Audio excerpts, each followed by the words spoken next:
All right, welcome everybody. We're gonna get started. Sorry for the little hectic start, but we're looking for speakers right now because obviously this laptop isn't enough for you guys to hear. So hopefully they have it here in time.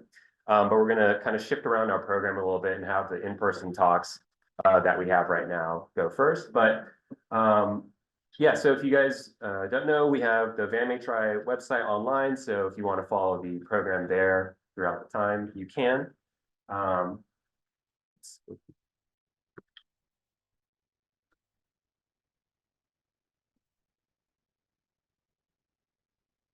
So this is the 7th VAM-HRI workshop here at HRI. And for this year's cohort, we've had 15 accepted papers. So a lot of great interest throughout the HRI community, which we're really excited about to keep going.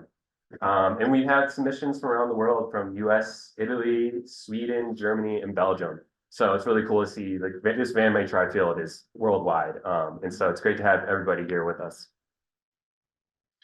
Oh, and maybe I should share the screen for you guys. Okay.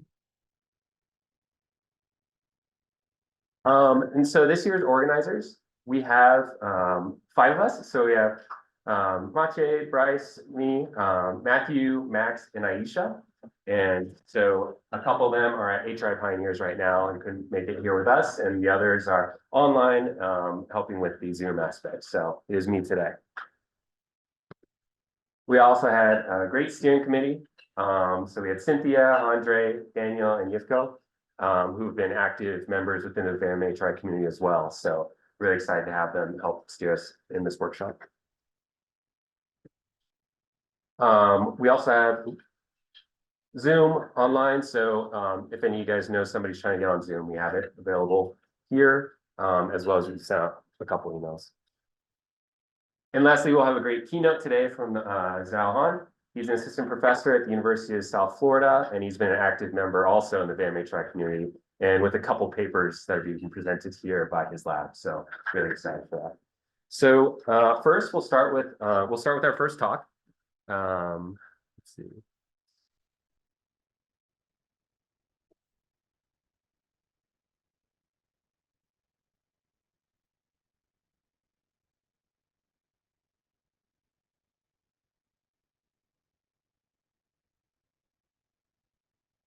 Yeah.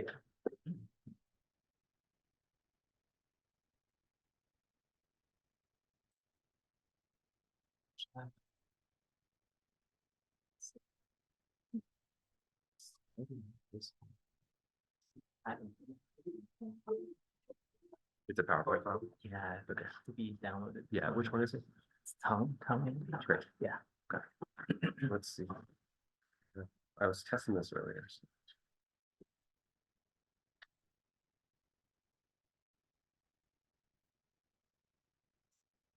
Okay. Yes, so this one will work.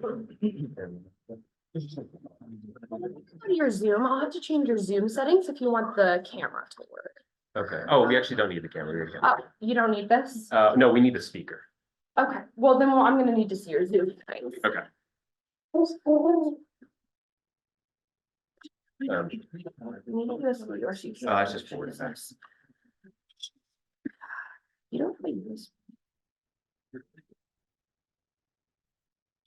Now try it.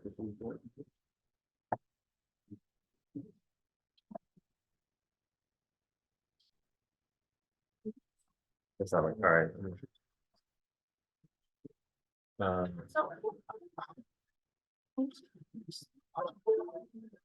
That should be USB-C.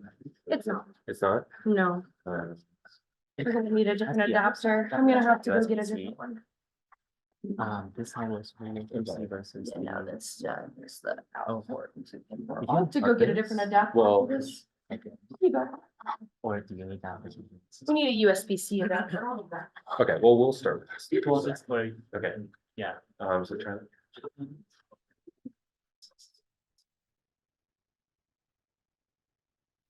You should turn that on. No, this is working. Well, if you don't mind, I see it here. Yeah. That's the. Yeah, go for it. All right, and we'll give you. Yeah. Hi, hello everyone. I'm Yi Shen, and I'm a PhD student here at CU Boulder. And today I'm going to talk about our ongoing work on a virtual reality teleoperation system intended for collecting human-robot interaction data sets. So recently, we've seen a lot of large-scale robotics data sets for different manipulation tasks. And the OpenX embodiment paper aggregated many of these data sets across different research labs and institutions. And they have 22 different robotic embodiments performing more than 500 different skills. They were able to show that robots trained on these large-scale data sets can generalize to many different tasks in different environments.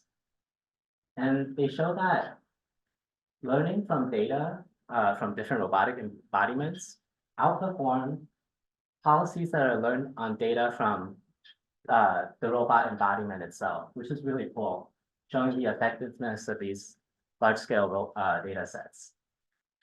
However, most of these data involve a single robot interacting in a mostly static environment. Whereas in the real world, robots will have to interact with humans and other autonomous agents as well. While there has been some real-world data sets on robots navigating around humans, we don't have data sets for human-robot interaction collaborating on assembly tasks or household tasks. So in this work, we introduce a novel VR teleoperation system for collecting a human-robot interaction data set. So a human operator in a remote location will be wearing a VR headset, and they will get a stereoscopic camera view of the robot, where the robot is collaborating with a human on some task. So we provide stereoscopic visualization by using two RealSense cameras placed next to each other. The left camera feed is projected onto the left eye, and the right camera feed onto the right eye of the human operator. And we place the cameras in front of the robot, so the human operator gets an egocentric view. And this provides a higher fidelity representation than point clouds because we're looking at camera feeds. And the binocular disparity of the cameras provide this depth perception, allowing the operator to perform complex tasks with the human. To teleoperate the robot, we track the human's hand as they're using the Quest controller, and that controls the robot end effector. And for mobile robots, we use the joysticks to control the translation and rotation of the base of the robot. So we propose a set of different human-robot interaction tasks for collecting data, as well as a taxonomy categorizing them. So our first categorization is shared contact, where the human and the robot are interacting with the same objects, versus non-shared contact, where they interact with different objects. Some examples of the shared contact tasks are the human and the robot here lifting, carrying a heavy object, moving it somewhere. Here, the human is stabilizing a wooden board as the robot marks it for cutting because the robot is more precise. For non-shared contact tasks, we have the human robot recycling trash together. And in the last task, we have the human lifting up objects as the robot wipes the surface of the table. So our second categorization is homogeneous actions, where they have the same action space, versus heterogeneous actions, where they take different actions. So here, both the human and the robot are lifting objects and moving, so they have the same action space. Here, the robot is holding the board as the human uses the screwdriver, so they have different action spaces. And lastly, we have leader and supporter roles. For the leader role, the human has to adapt to the robot because as the robot wipes the surface of the table, excuse me, the human kind of follows the robot and picks up the object for the robot to wipe the surface underneath. And here the robot is supporting the human by handing the human objects as they're performing an assembly task. So here's our full list of tasks that we propose to collect data for, as well as their categorization. So thank you for the poster session. I'd love to hear talk more about teleoperating, performing inverse kinematics to get the robot end effector positions, as well as ideas for different HRI tasks. Yeah, thank you. We have time for 1 or 2 questions.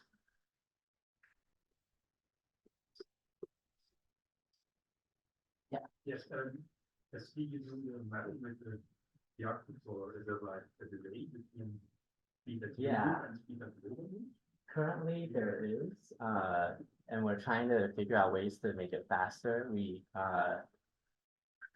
have, this is running in Unity, so we have had communicating through ROS to send commands to the robot, and it has to compute inverse kinematics for the robot to calculate the joint positions.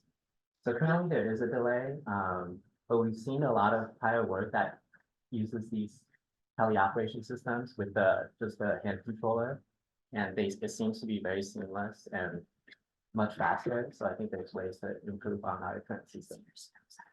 Yeah, particularly more if we do position control, and maybe that's slower than perhaps other places. In terms of the viewing camera, is it static or does it depend on a person's head? Yeah, that's a great question. Currently it is static. On the fetch robot though, the head camera moves, so it has some mobility there. But with the Sawyer robot, we just have static cameras. And currently, I think for the tasks that we're looking at, it's fine with a single view. But for other tasks, we might explore maybe having multiple sets of these stereoscopic cameras, so the operator can switch between different views. Yeah. Is there any like haptic feedback so that they know? Yeah, that would be great to add as well. We haven't looked at it.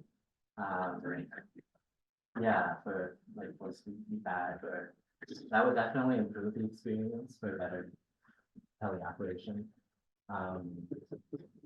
We have a camera robot that we're trying to use, and that has 4 sensors on the effector, and I think that would be great. All right, great, thank you. And so we'll be moving. There it is. Looks like it works. All right, so now we can do our online presentation. So we will be moving on to Max. Great. Hello, everybody. Can you hear me? Yes, much better. Great. All right, so I can stop sharing my screen, and so you can share yours. Can you see my screen already? Not yet.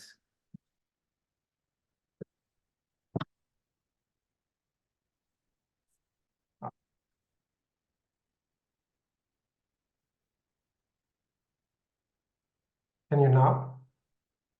Yes. Great. All right, so my name is Max Petter. I'm a research associate at the chair of Industrial Design Engineering. And I'm also working with the Center for Tactile Internet with Human in the Loop at the Technische Universität Dresden. And I want to present you our work in progress project, where we are teaching a pipetting task to a robot using natural gestures, also leveraging haptic feedback and augmented reality. I just want to shortly introduce my co-authors. I've been working on this project with Fabian, who's a student who is working on the interaction design, and also with Jan, who is mainly working on the augmented reality application, so he's mainly programming in the project. A few words regarding the motivation of the project. So collaborative robots are very well suited for the laboratory environment. That's for one, because of the improved reproducibility compared to manual execution, the alleviation of manual labor, and collaborative robots are more flexible, a more flexible automation compared to traditional approaches where you have very specific, very highly specialized automation machines. On the regards of augmented reality, it emerges as an intuitive interaction modality for human-robot interaction because it reduces mental demands and attention switches by centering the interaction into the shared workspace with the robot. And it has proven very beneficial to toolpath teaching as well as the teaching of process parameters to robots. So in our project, we want to focus on the process, on the interaction of teaching a robot a pipetting task, which is derived from a PCR process. For that, we are using a head-mounted display, namely the Microsoft HoloLens 2. And we are also implementing a custom smart glove device that has been developed within the city context. For the interaction, we are currently developing a few alternatives. For the visualization, we have come up with 3 ideas. So first of all, there's the affordance spheres, then the abstracted pipette, which is a vertical tube with a torus, which indicates the liquid you have picked up. And then we have the realistic pipette. Right now, everything is implemented with a pinching gesture, but we want to move on integrating using the custom glove design more complex gestures. So we want to implement 2 gestures, the pinching I've already shown, and then using the glove, we want to implement a thumb gesture, which is kind of derived from the gestures you would perform when you would be actually pipetting. And we also want to implement haptic feedback for both of them using the glove design.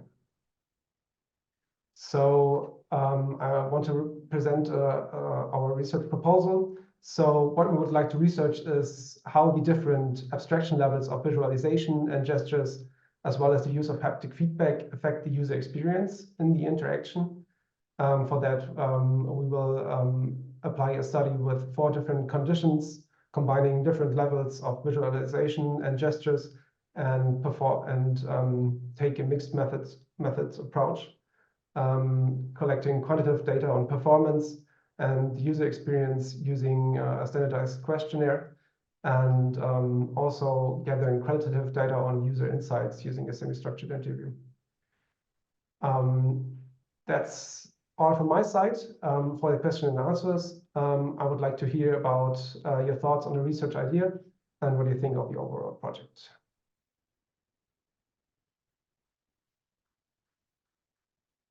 Thanks. We have time for one question from the audience. And then in that meantime, Aisha, could you share your screen to prepare for your presentation?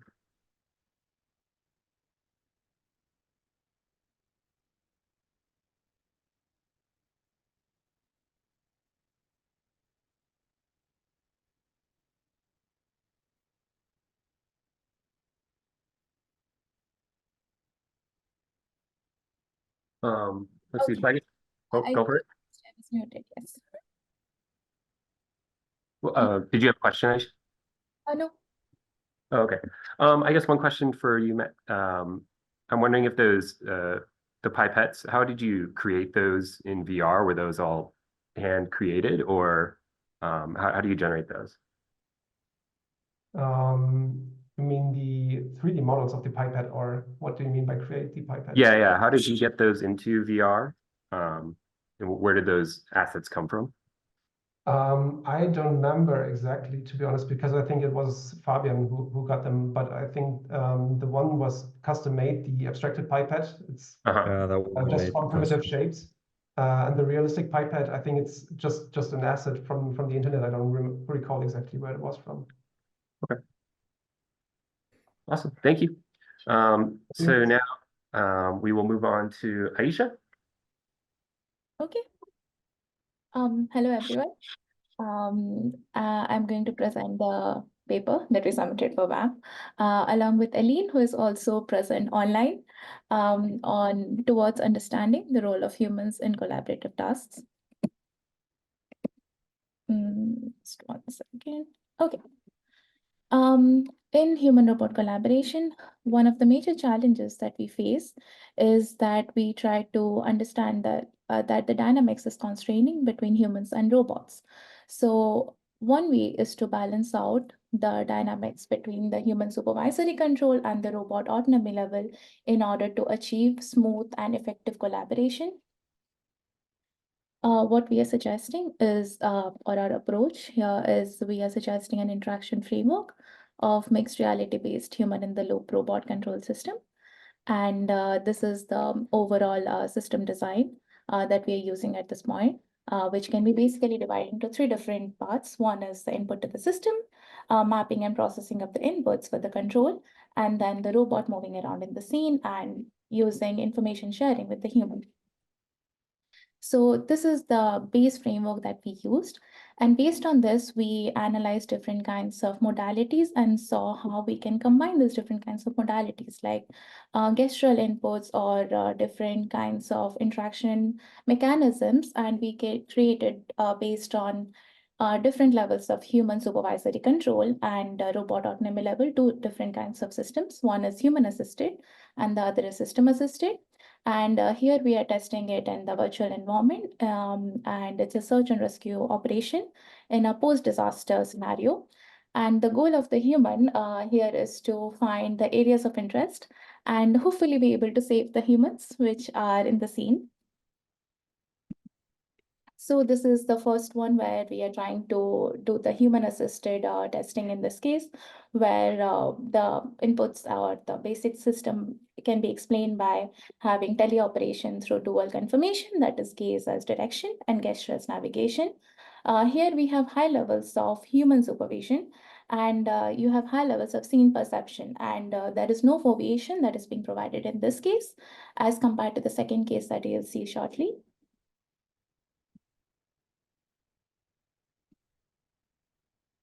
So in case of system assisted, here we did not provide the users with teleoperation. The system identifies the important areas of interest in the virtual scene, and then the robot has high levels of autonomy, so it knows where to take you, where the human task is still to give this priority markers and the items found in different scene and tell what they think of the scenes that the robot is taking them to. Here we have provided foveation in order to reduce the cognitive overload in case of cluttered and high-risk environments. So we conducted a user study, and then we had results from the cognitive workload test, the system usability, and we also collected a lot of demographics information in order to relate it to the subjective scales that we measured later. So we tried to find answers to basically these two questions that we had. And we realized that in case of system assisted, the performance was really high. So the cognitive workload was significantly lower. Same for the system usability rating was really high for system assisted in this case. And people are able to complete the task in 1/3 of the time in case of system assisted. And also 87% of the humans were saved, whereas it was 37% in case of human assisted. So we were trying to see this dynamics between human role and robot role, and where we can find the balance and how it will be useful in interface design. We also conducted a lot of subjective assessments and like a skill analysis. And based on all of these, what we can conclude from the subjective analysis is that one thing we realized, like, we really need human inputs in both the case, and the users also provide inputs on how they are actually making these decisions in different cases. So how they are choosing the areas of interest, how they are deciding where exactly to go in the scene, and similar findings which you can see in the paper. There was also an interesting thing that we observed was that although system assisted overall performed better and people are able to perform like safe people, however, the trust that they showed was really less, which was reported in the scales. And then we also received some feedback as to how we could improve them, probably through real-time feedback or through providing some kinds of audio cues or depth feedback in the scenes. We also tried to understand how, so for example, if we are trying to have a handover of control from the operator who's trying to teleoperate probably to an operator on the scene, what kind of understanding will people be willing to actually give up control, and how to analyze those cases. And we realized there is a possibility of conflict in those scenarios. However, people are willing to give up control when there is like a hierarchical command structure, and people on the scene have superior situational awareness. So these are the major takeaways which we are trying to incorporate further into the systems. That's it. Thank you.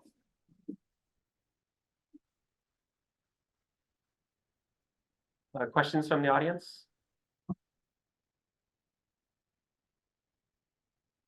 Okay, so Isha, one question for me is, I'm wondering, do you provide stereoscopic views in the VR interface, or is that is it just a flat screen within VR that you used as the interaction?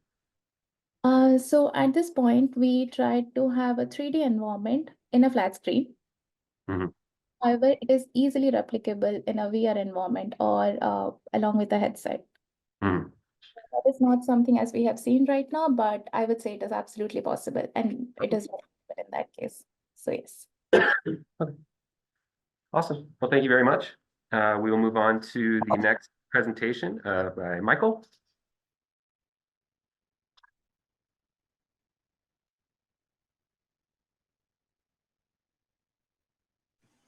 Hi, can you hear me?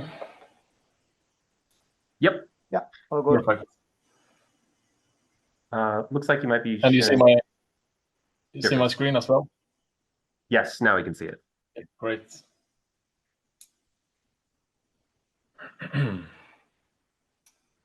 All right. My name is Nils Ingelag. I work as a research engineer at KTH in Stockholm, and today we present the app Questeros. And Questeros lets you easily stream the telemetry of the controllers of Quest 2 and 3 to ROS via Wi-Fi. And here in the picture, you can see how I place the headset on this table over here, and it tracks the position of the controller, and it streams this ROS, and I use this to teleoperate this robot, and in this case, open the beer here. And another built-in functionality in this app is that you can easily set the reference system that the telemetry should be given in reference to. And this can, of course, this is very nice when you want to control a physical robot in the room that has a certain coordinate system within the room. And an overall picture of the system is that the headset tracks the position of the controller, and it sends this data to a TCP endpoint on a computer, and you can specify the port and the IP address of this TCP endpoint within the headset itself. And then this data is made available through ROS topics, so you can, for example, control a robot in real time.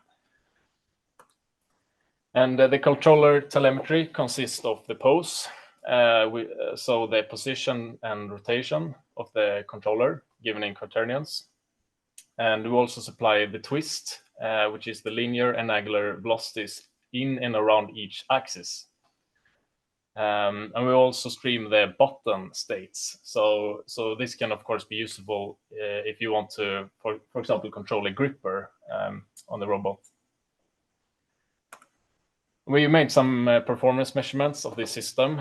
So, for example, we fixed the controller to follow a circular path, and we measured how much the stream position deviated from this fixed circular path, and that was around 0.4 millimeters. So that gives you an estimate how accurate it is. We also measured the latency from when we moved the controller until we could see it register on a ROS topic using a high-speed camera, and that was around 82 milliseconds.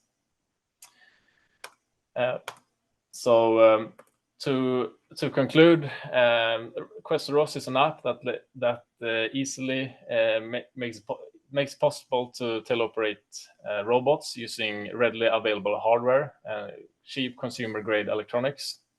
It is easy to use and set up, and as we saw lastly here, it is high performant.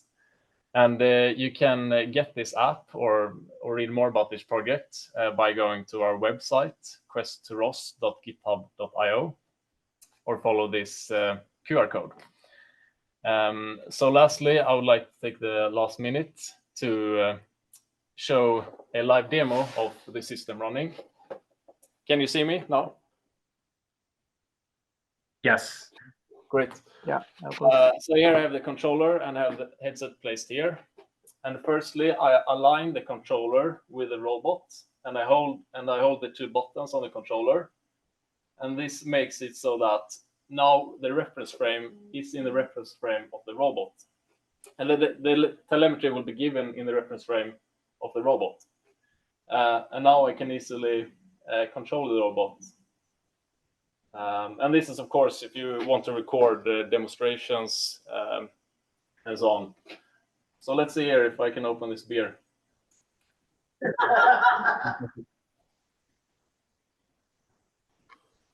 Okay. Wait.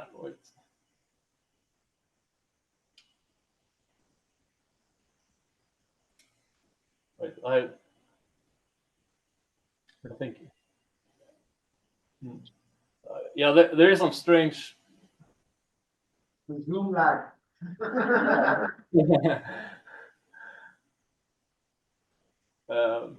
Yeah.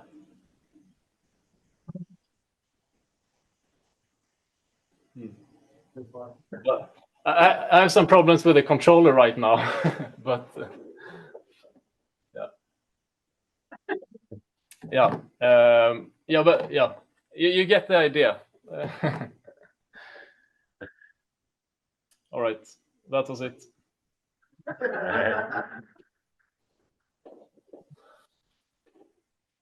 So, any questions? Questions from the audience?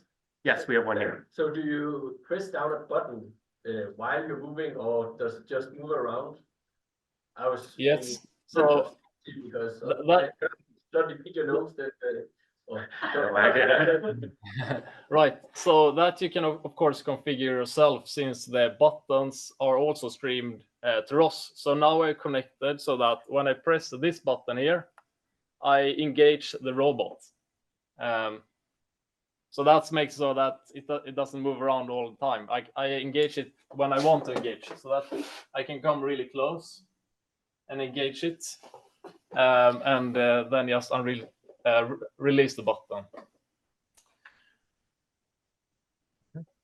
But the telemetry is streamed all the time. But this is just how I configured the robot. Like, I only listen to it when I press this button. Yeah.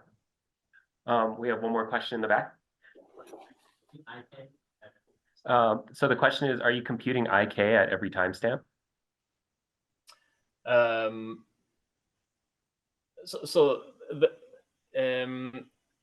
Like the Oculus app doesn't compute the inverse kinematics. The app running on the headset only streams the telemetry, and then you can do whatever you want with that. But then, of course, the controller that controls a robot, that is running the inverse kinematics, if that was the question. Yeah, is that answered? Yeah. Yep. Awesome. Thank you very much. Thank you for the brave demo online. Okay. We need more of that. Thanks. Yeah, let's see. Let's see. So now we have a video presentation. And are you the co-author? Yeah, so I'm Ruben. I'm a co-author on this paper. Unfortunately, the first author couldn't be here, but he has a video presentation. I'm happy to do questions and Q&A, and I'll be a record.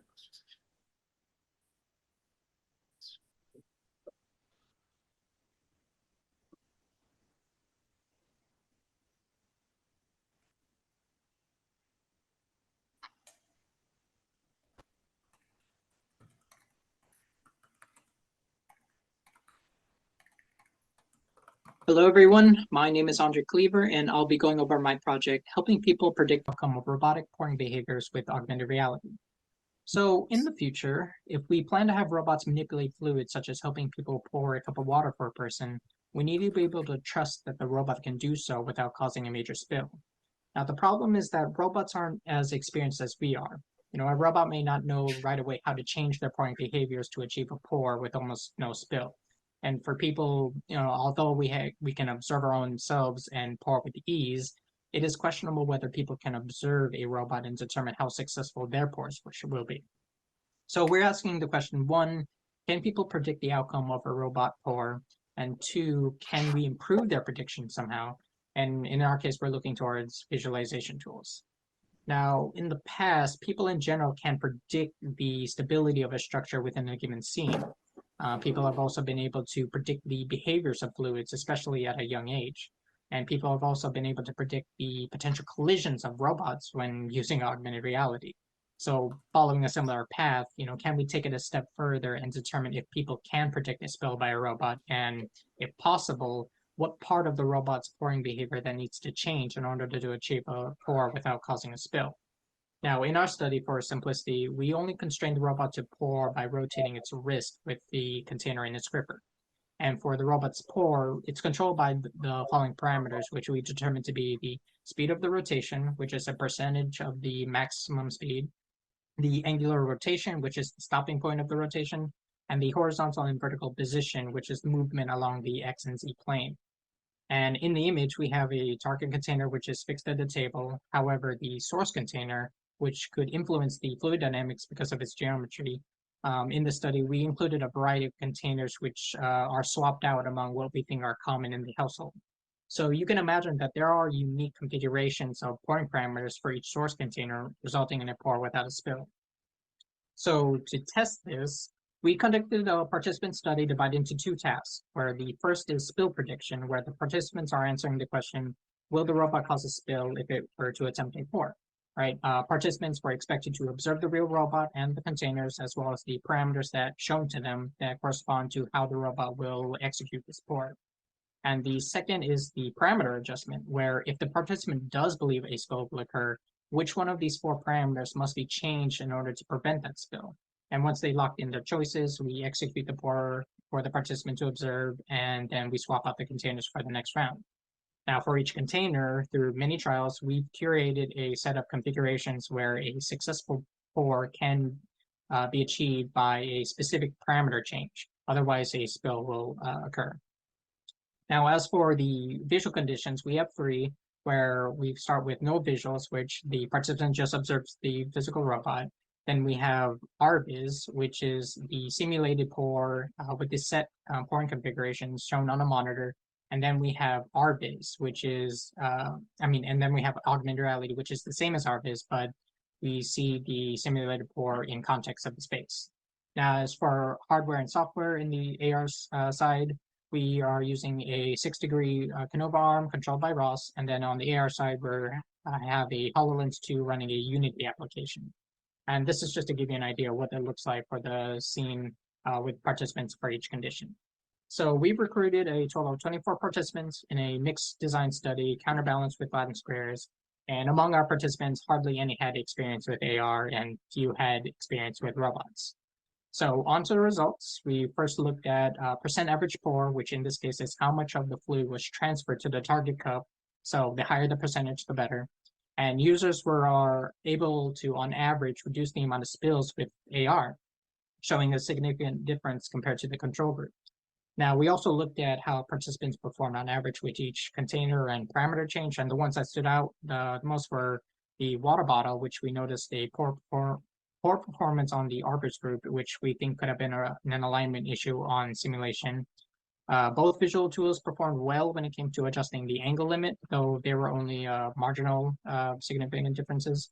And then the horizontal change was well detected in the AR group compared to the other conditions, with, again, RViz having a low performance. But again, I think we concluded that it could have been an alignment issue, so it's worth exploring more.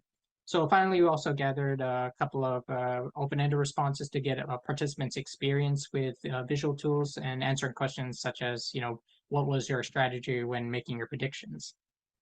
So in conclusion, visualization tools were helpful to convey robot pouring behaviors, but objects in simulation must be accurate to the real world.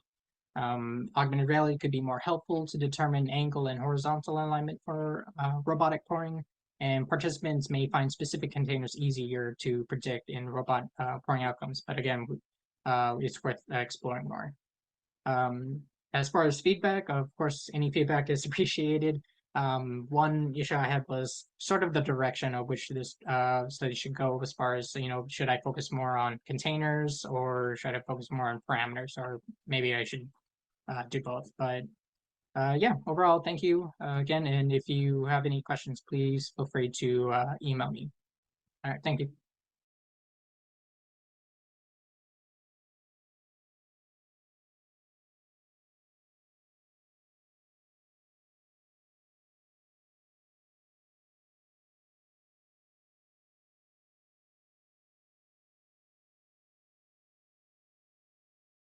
the participants suggested for the robot, was there a trend towards lower or more speed? I don't know offhand. I know that like the parameters were picked so that only one of them was correct. And so the adjustment would sort of depend on sort of which way, because the speed of the core affects sort of how sort of smoothly the product. Well, I don't know. I don't know the answer to that. What was considered successful for? With a little drip at the beginning, you considered a failure, or? Yeah, so I think the analysis here is about sort of percentage of the water transferred to the container. So this was done with like real water, was a standard amount of water in the container beforehand weighed, and then would pour it over on a table with some waterproof collection stuff, pour it using the robot, and then weigh the final cup. So I think the graph, one of the graphs of performance was AR was like 90% of transfer water. So sort of scale out.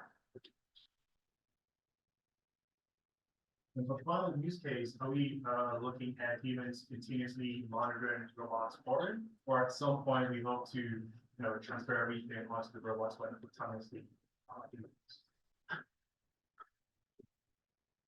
I think that both of those are sort of directions that would make sense in different contexts, probably. I would say for this, one of the sort of the sort of questions that were really interesting to me is sort of, if we want to do this sort of physical intuition, like look at people's ability to sort of have this kind of physical intuition about the world, how does AR sort of help people to sort of better embody in that scene? So I think I think it's less about sort of doing autonomous boring, but like there are cases where you would want to do that autonomously and could probably do it much more rigidly, but for maybe a sort of more free examples, it would sort of benefit from having this kind of visualization technique to sort of ensure it's effective. All right, we'll give him a hand one more time. Thank you. And then we'll go on to our next presentation before break.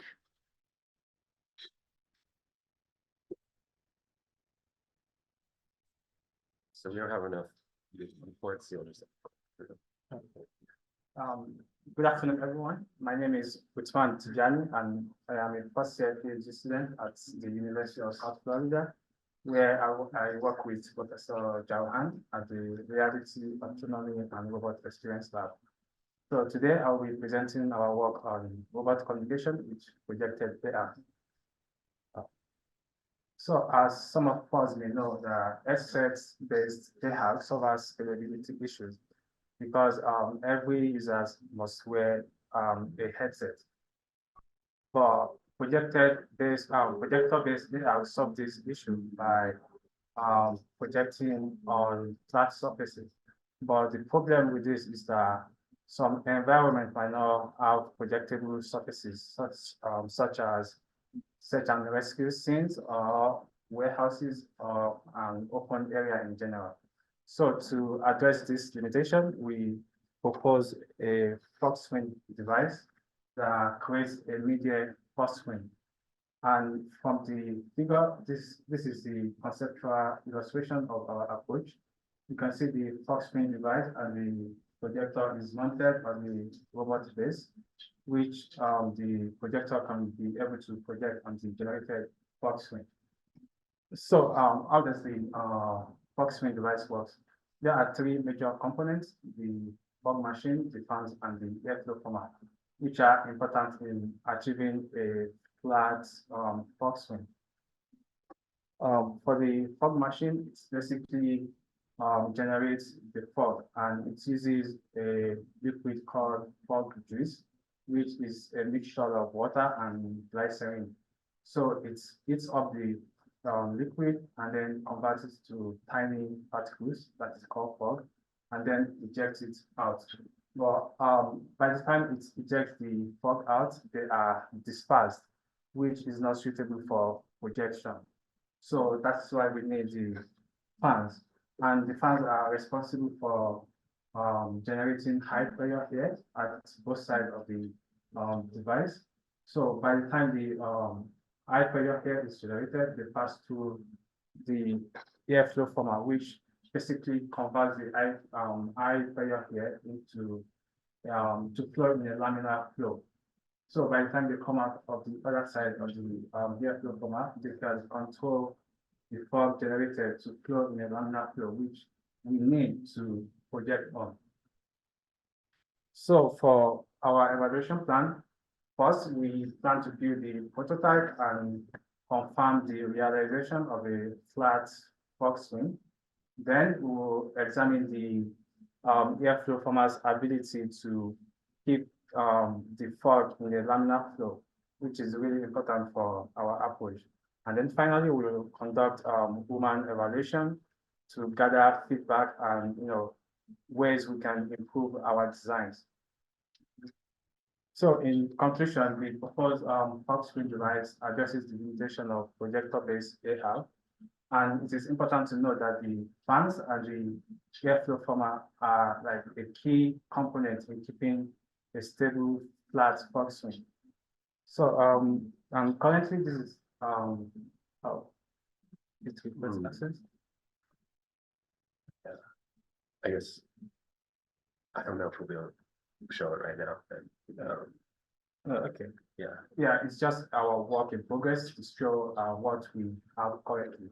So yeah, that will be all. And if there's any questions, I'll be happy to answer. The video on your laptop during the poster section, so we can see it. Oh. Oh, I just meant All the right. poster. Yeah. I'll see you. You Yeah. got it. Yeah. Okay. You said you have to mix glycerin with water in order to get that specific for it to kind of consistent and storage. And you see, it does make sense to be able to have this kind of display for like a short amount of time. We do see any adverse effects, so just spot and disperse everywhere for extended period of display. Oh, actually, for the fog swing, fog generation, there's a container. So the fog are actually accumulated first in the container, and then as they comes out, the fans at both sides, control them to flow in the laminar flow, so the robot can project onto it. And what happens after? Oh, since the fog is like really light, so it doesn't really stay in the air for too long. So it keeps generating usable fog that can be projected. Right. So we will conclude the first session there. And so if anybody needs to, get some water, go to the bathroom real quick, we'll reconvene in 5 minutes so you get right back on track. All right, we're going to get started with the next session of presenters. So here you go. This should work. Nope, of course not. Okay, now if you'd like to do this, or you could, it's just forward. Yes. Okay, hi everyone, I'm Marta, and today I will be presenting our work on developing a mixed reality application to support active and lively aging. Oh, the top. Okay, so the global population is aging at a significant pace, and this leads to a growth in the number of individuals affected by dementia. And this is a long-term demographic trend, and it combines with other great challenges such as a shortage of professional caregivers and also a longer life expectancy. And at the moment, there is no cure for dementia, but there are several alternative forms of care that can help patients improve their overall well-being. And among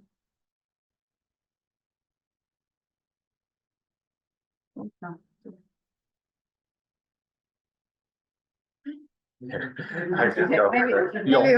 old-fashioned keyword. Okay, and among these alternative resources, we can find technology as a support to the patients. And in fact, there are several studies that have shown that having elderly individuals interact with animal-like or human-like robots can reduce anxiety and depression symptoms, and at the same time, increase their communicative actions and social interactions. And at the same time, technology can also be enabled for elderly individuals to build more independence. In fact, there they have to rely constantly on caregivers and also to maybe family members for daily tasks. And technology can assist them in this, making them feel more independent.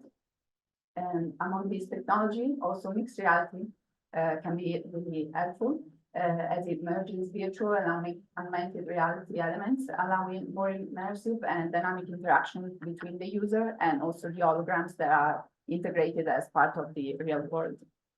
So given the importance of improve the overall well-being of these patients, we propose a therapeutic activity in the form of multiple games that help the people affected by dementia counteract visual-spatial disorders and at the same time stimulate cognitive functioning. And to do so, these multiple games are developed with this idea behind them. So the user needs to wander around the environment and collect objects that are spread and blended in with the room. And we request the user also to categorize these objects by placing the collected objects on different platforms. And this application is easily adaptable to any physical environment because of the space themes feature that allows the user to change the origin of the coordinate system, and so allowing a more immersive experience. And also the spatial mapping features that creates a spatial map of the environment and is updated in real time. And the interaction tasks, these are the three games, and the level of difficulty is increasing. This is the first one, the second one, and the third one is the more complex one. And for the first two, the idea is to categorize objects by color. So the user needs to collect, for example, a green cube and has to place it onto a green platform. But for the third one, the objects are in different shapes, whether in the first two there were just cubes, and also the colors are more diverse. And the platforms are all gray, and the user needs to figure out the sorting rule. So it's not just the color, it changes between the color and the shape, and the user needs to figure out the rule. The work is still at early stages, so these are the next steps we have in mind. So to run feasibility and usability tests to see if how users, especially elderly individuals, can interact with all the HoloLens headset. Okay, I didn't mention this, but we created the application with Unity and is developed and deployed to the HoloLens 2 headset. And the next step is to have elderly individuals use the application daily and see how this can improve their overall well-being and the cognitive functioning. And also integrate the MR application with social robots. So what we are looking for today, some feedback would be some ways to integrate social robots with our application, and also some metrics that we could evaluate to see if this application is really helping elderly individuals. Thank you for your attention.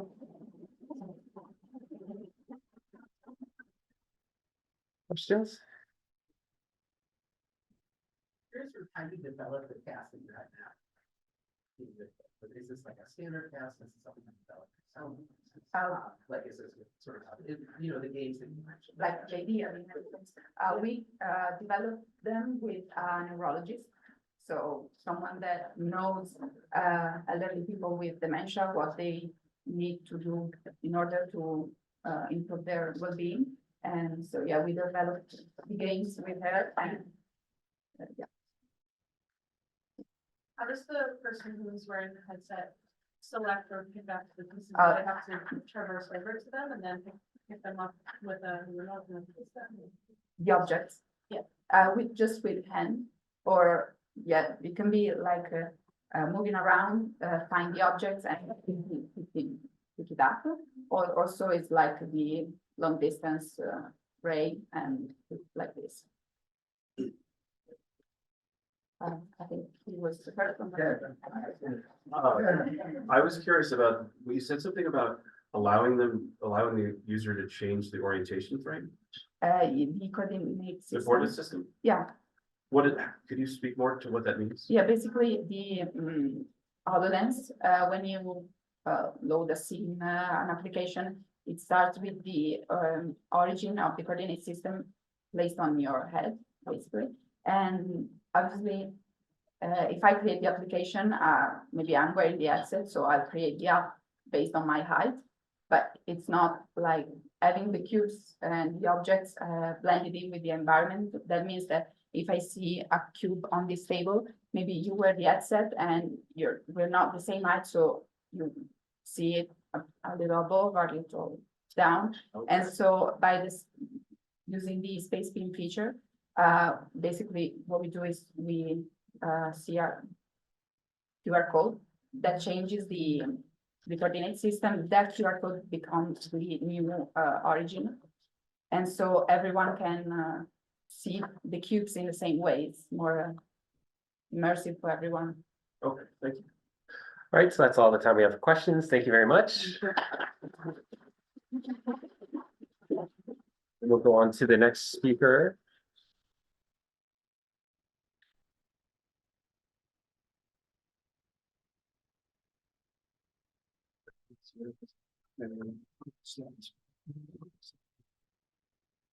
That one, okay.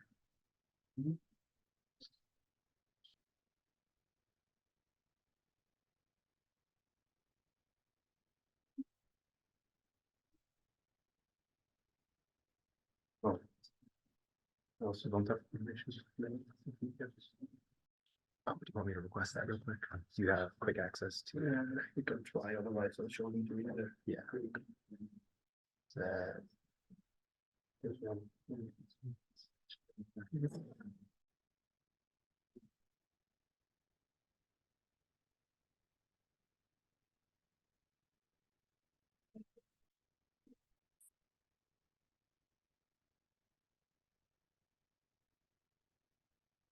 Okay, well, if not, well, yeah, you'll have time during the poster session.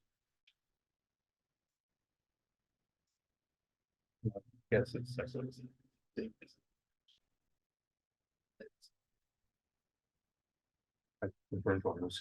Okay.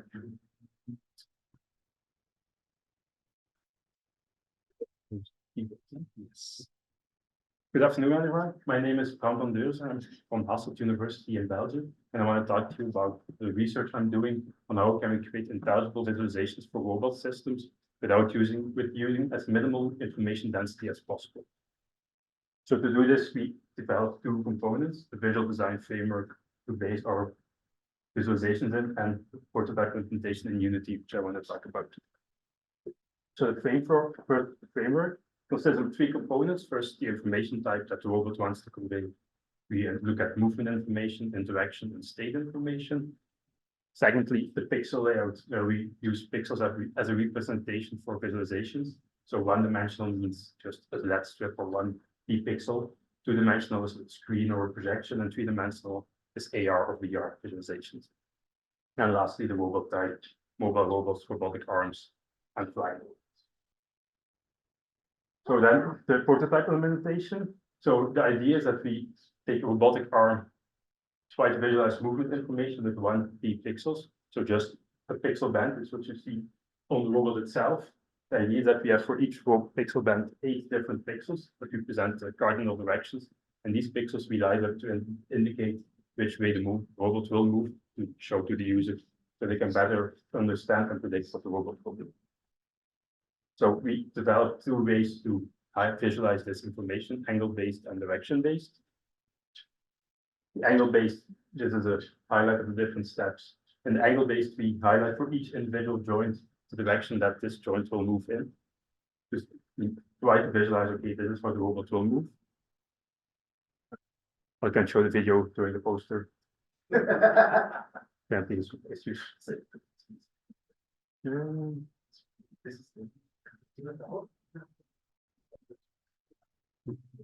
okay, and then the other example, you can quickly see it here. That's where we use a direction base, and then we use based on the movement that the robot will move in, highlight all pixels in that direction that the robot will move. You can already see this is a little bit more clear, and we predict will work better than the angle-based approach. Oh, skip. Is the robot coming towards you in that video? Yes.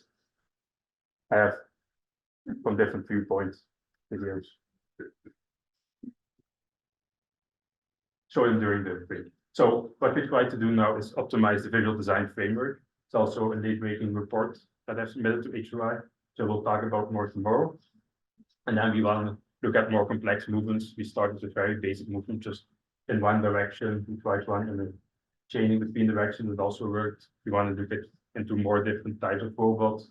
We use Unity and Blender to simulate robot movement for now, and also create more complex visualizations, like look into how can we reuse the pixels, can we add visual effects, can we use fading to represent more types of information. And then lastly, what I want to talk about or get more feedback on today is we want to do this type of study and test in virtual reality, so we can easily put people in more complex situations or even more dangerous situations than we could do physically. So I want to look into how to do this type of studies, what start with tests, metrics to take into account, and then compare the different visualizations, robot types and movement types to see how it all works together. That was it for me. So we have a couple minutes. Would you like to try to request it? I can. Yeah, we can do it. I requested one, but.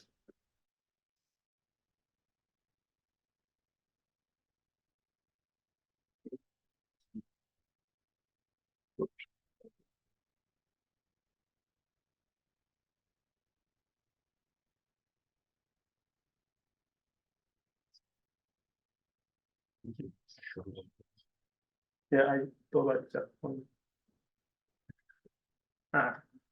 So there's, yeah, it always shows 3 different movements from different perspectives. So that was a robot moving away through, there's a robot moving towards you, and then another direction that the robot will move towards you. Here you see the angle based, it's not very clear what the robot will do exactly, since each choice individually change. Should check on normally. Should have more access. I updated it with you can show one in the direction. One of the directions. Yeah. No.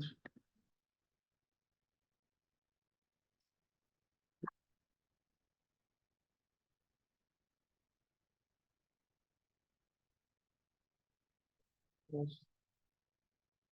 Good working.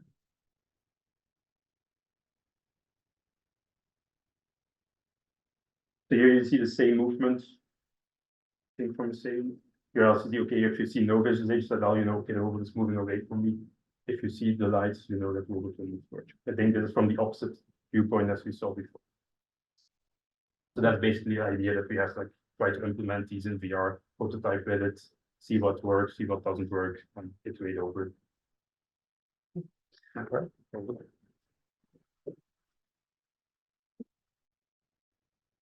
Any questions from the audience? Are you showing the like individual link motion, the joint motion, or like the motion? Or like reflecting that? Now it's based on the robot itself. So I look at what the next movement the robot will be. So we try to visualize the feet forward of the robot. So based on what the robot's position now to what position it will move in, that direction is used, or these angles are used to visualize that. So you mean like the end effector, like where the end effector is going? Yeah, where the end effector. Yeah, it's interesting because all the visualization is on the links, which makes me think it's where the links are going. But like in that last one, the robot was moving forward, but like one of the upper links actually moved towards you in that way. Okay. Yeah. So I think it's an interesting. Yeah, it's interesting to think about. Yeah, it's also something now I showed using all links, but if you maybe can only use the end effector, like add some visualizations onto that to see how it goes. But it's something to look into. All right.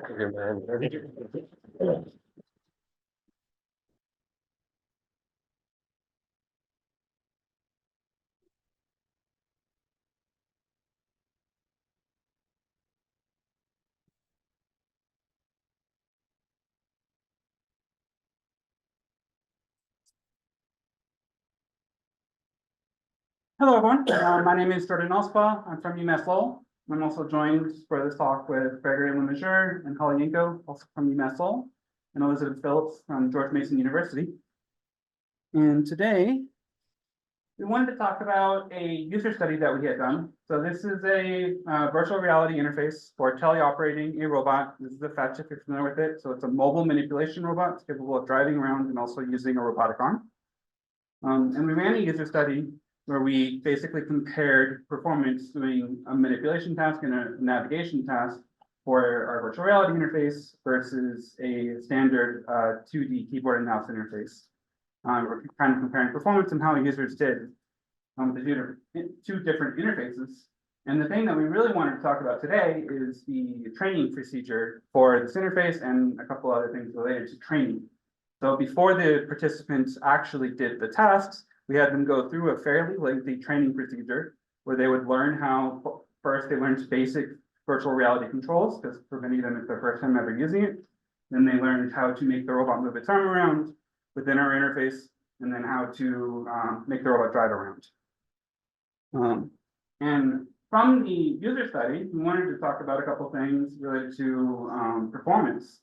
So when we look at the participants' performance based off of training time, we found that there actually was a correlation between training time and number of points that they scored on both the manipulation and navigation tasks, as well as the number of collisions and the overall workload for navigation. So the amount of time that they spent in training was important for their overall performance. And here we see, so the fastest user that completed training was 15 minutes, which is about what we expected. The longest time any participant spent in training was 58 minutes, which is an outlier, but overall there was a pretty big difference in how much time people took in training. And this kind of led us to look at our user study and our training and say, like, how can we improve our training protocol? And so we really wanted to look at one, our own data that we had, trying to compare performance.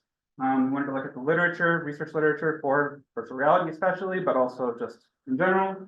We also looked at video games and trying to look at what do video games do for training participants to play their games in virtual reality. And so one thing we wanted to talk about was we analyzed 20 papers that specifically mentioned or reported a user study for VR robot teleoperation. And of those, 10 of them reported information about the training procedure. And then of those, 1 reported the actual training length. 3 reported enough information to replicate the training procedure. So a lot of the papers that we were looking at, they actually don't really report any information about the training, which makes it kind of hard to analyze them and kind of, learn lessons about what they did, what they did that worked, maybe didn't work, what could we improve.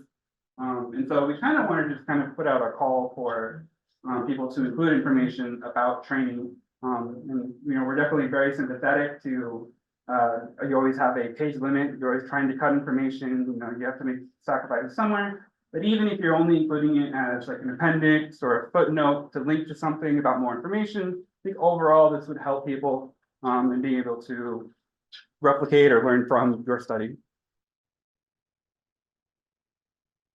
We also were interested in this idea of if people were including more information about training, what should that information be? And so we were discussing, could there be some sort of formalized questions that people would usually include that would be helpful for everybody to greater research. So like some ideas we had were how much time participants spent in training, how instructions and information are conveyed to participants. For example, in VR, was there virtual windows that the users were reading? Was there pictures or animations that were demonstrated? Was there an experimenter walking them through how to do stuff, this kind of thing? What tasks participants completed in training? So task would be, did they just do the experiment as a trial run, just as is? Was there kind of a lot of simpler tasks that they had to work through to learn the controls, or what did they actually do? And then what interface elements were taught as part of the training? Again, is there text? Is there audio? Is there these kind of things?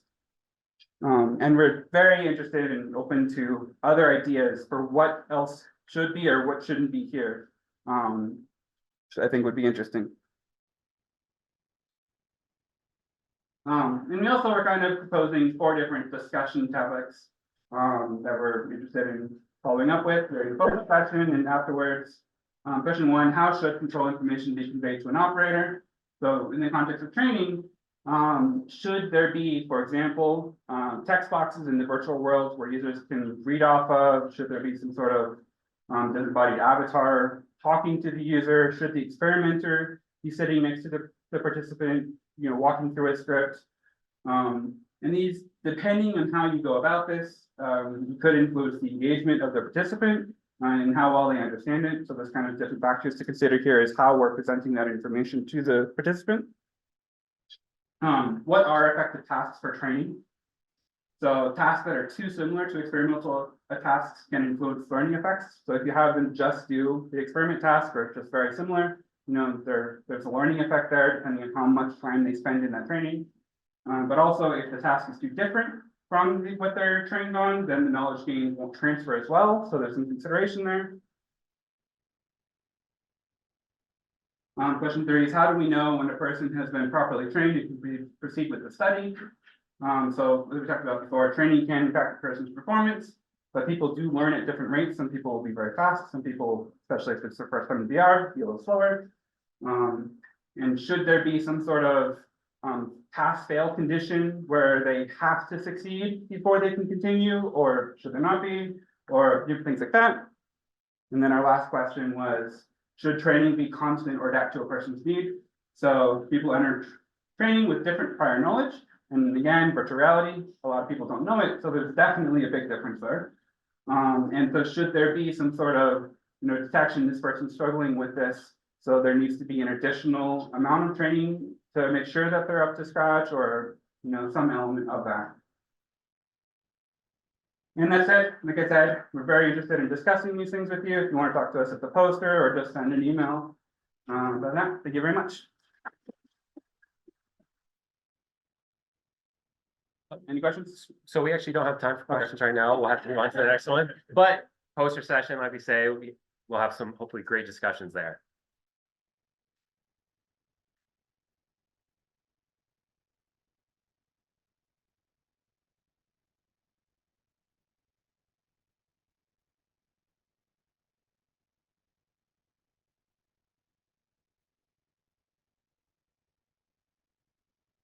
Rasmus here? Oh, do you have, is it a PowerPoint or is it a PowerPoint? Oh, yeah, I've actually done it. Sorry. The 15? Yeah, it was pretty good.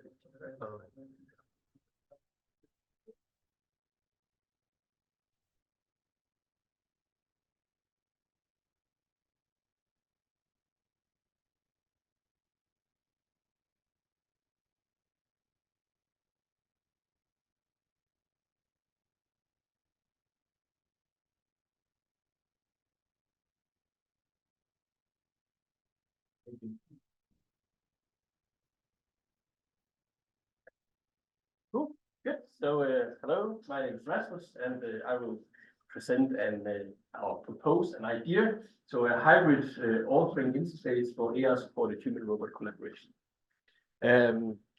So to give you a bit of context, so say you have one or more robots and an operator, and you want to do some collaborative assembly. Then you could build a nice system for that, and then it will work for this setup. But what you also could do, what I would propose, is to build a system that can then be used to author the AI experience. And then when you have a new setup or something like that, you can then reuse the same system instead of making a new tailored to that specific setup. So yeah. So the work or the idea here I will present built upon RoboVis AR, which is a paper that will be presented on Wednesday, which is an immersive authoring tools where you can create robot visualizations in situ.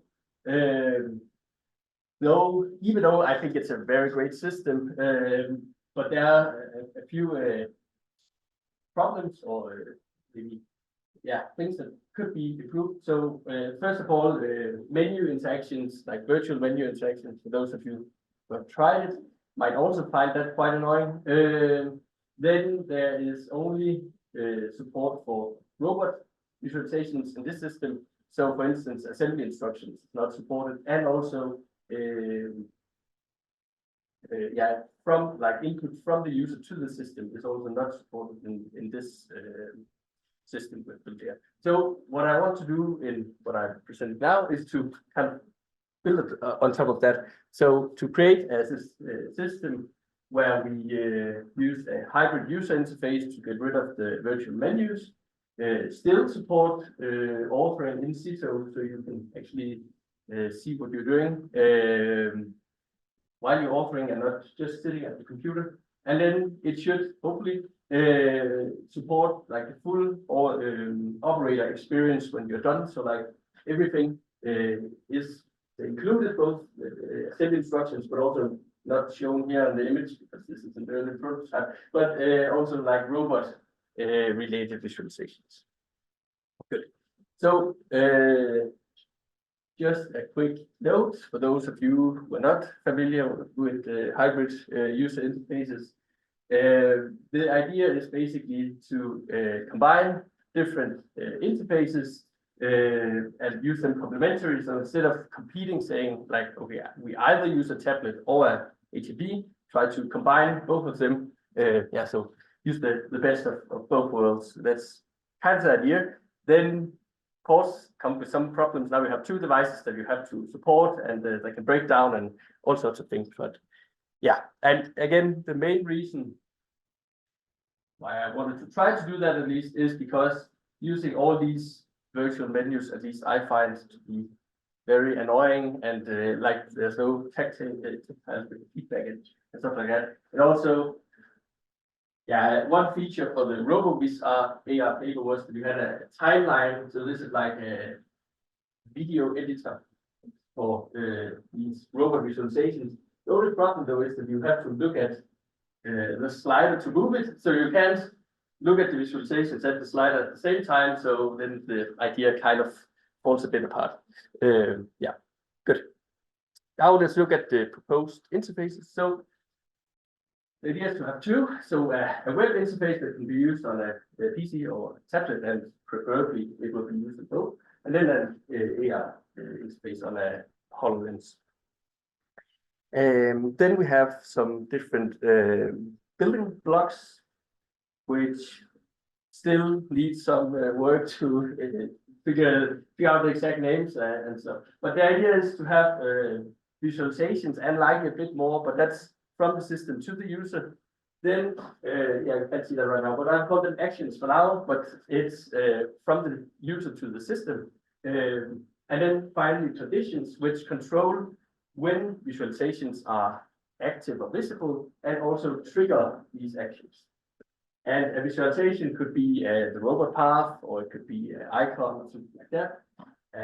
An action could be to start and stop the robot or complete a task or something like that. And then finally, conditions could, for instance, be like spatial, so proximity based. So when I move near the robot, something will either happen or a visualization will be shown. Or it could also be depending on the robot. So if, let's say, it flips a bit, then because it wants or needs some kind of assistance, and then let's say, oh, yes, and then I am. Oops. No. Good. The idea is that you use it in 3 phases. So you start with some initial setup, creating like I have a robot, an operator, these tasks. Generally, you want these visualizations. Then here like that, you can go to the more immersive part where you have the tablet and the HoloLens at the same time, so you can actually better see what you're doing and also place the visualizations at the where they should be. You can also test out, for instance, the proximity conditions. They're quite difficult to do, I would say in Unity, for instance, but very easy when you are actually standing in your setup. And then lastly, when everything is done, you have the execution and where the operator is actually collaborating with the robot. Good. So the next steps is to actually build the system. So that's the work. Then do some evaluation. And then I guess we will figure out a lot of opportunities and challenges while doing this.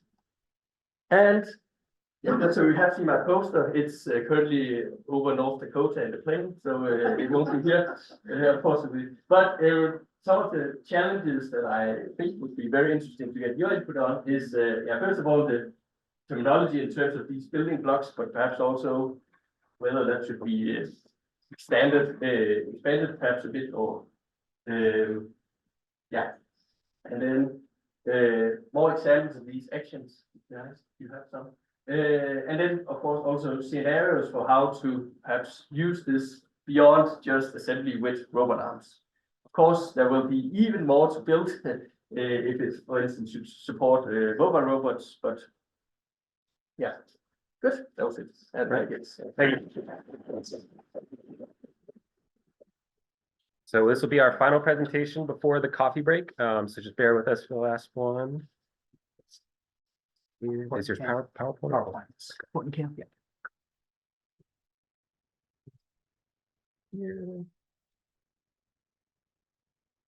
You realize I'm between you and the break, so we'll make it going fast. I'm Dave Partenkamp. I can get started with that. Track Labs, working with Deborah Schreckville, Southwest Track Labs. We have another dynamic technology. Patrick Haven's a drone pilot with the Houston Fire Department. This work was funded by a grant from NIST in their Public Safety Communications Research Program, which actually is just across the street, their headquarters for that. Good group of people there, so I encourage you to look into that program.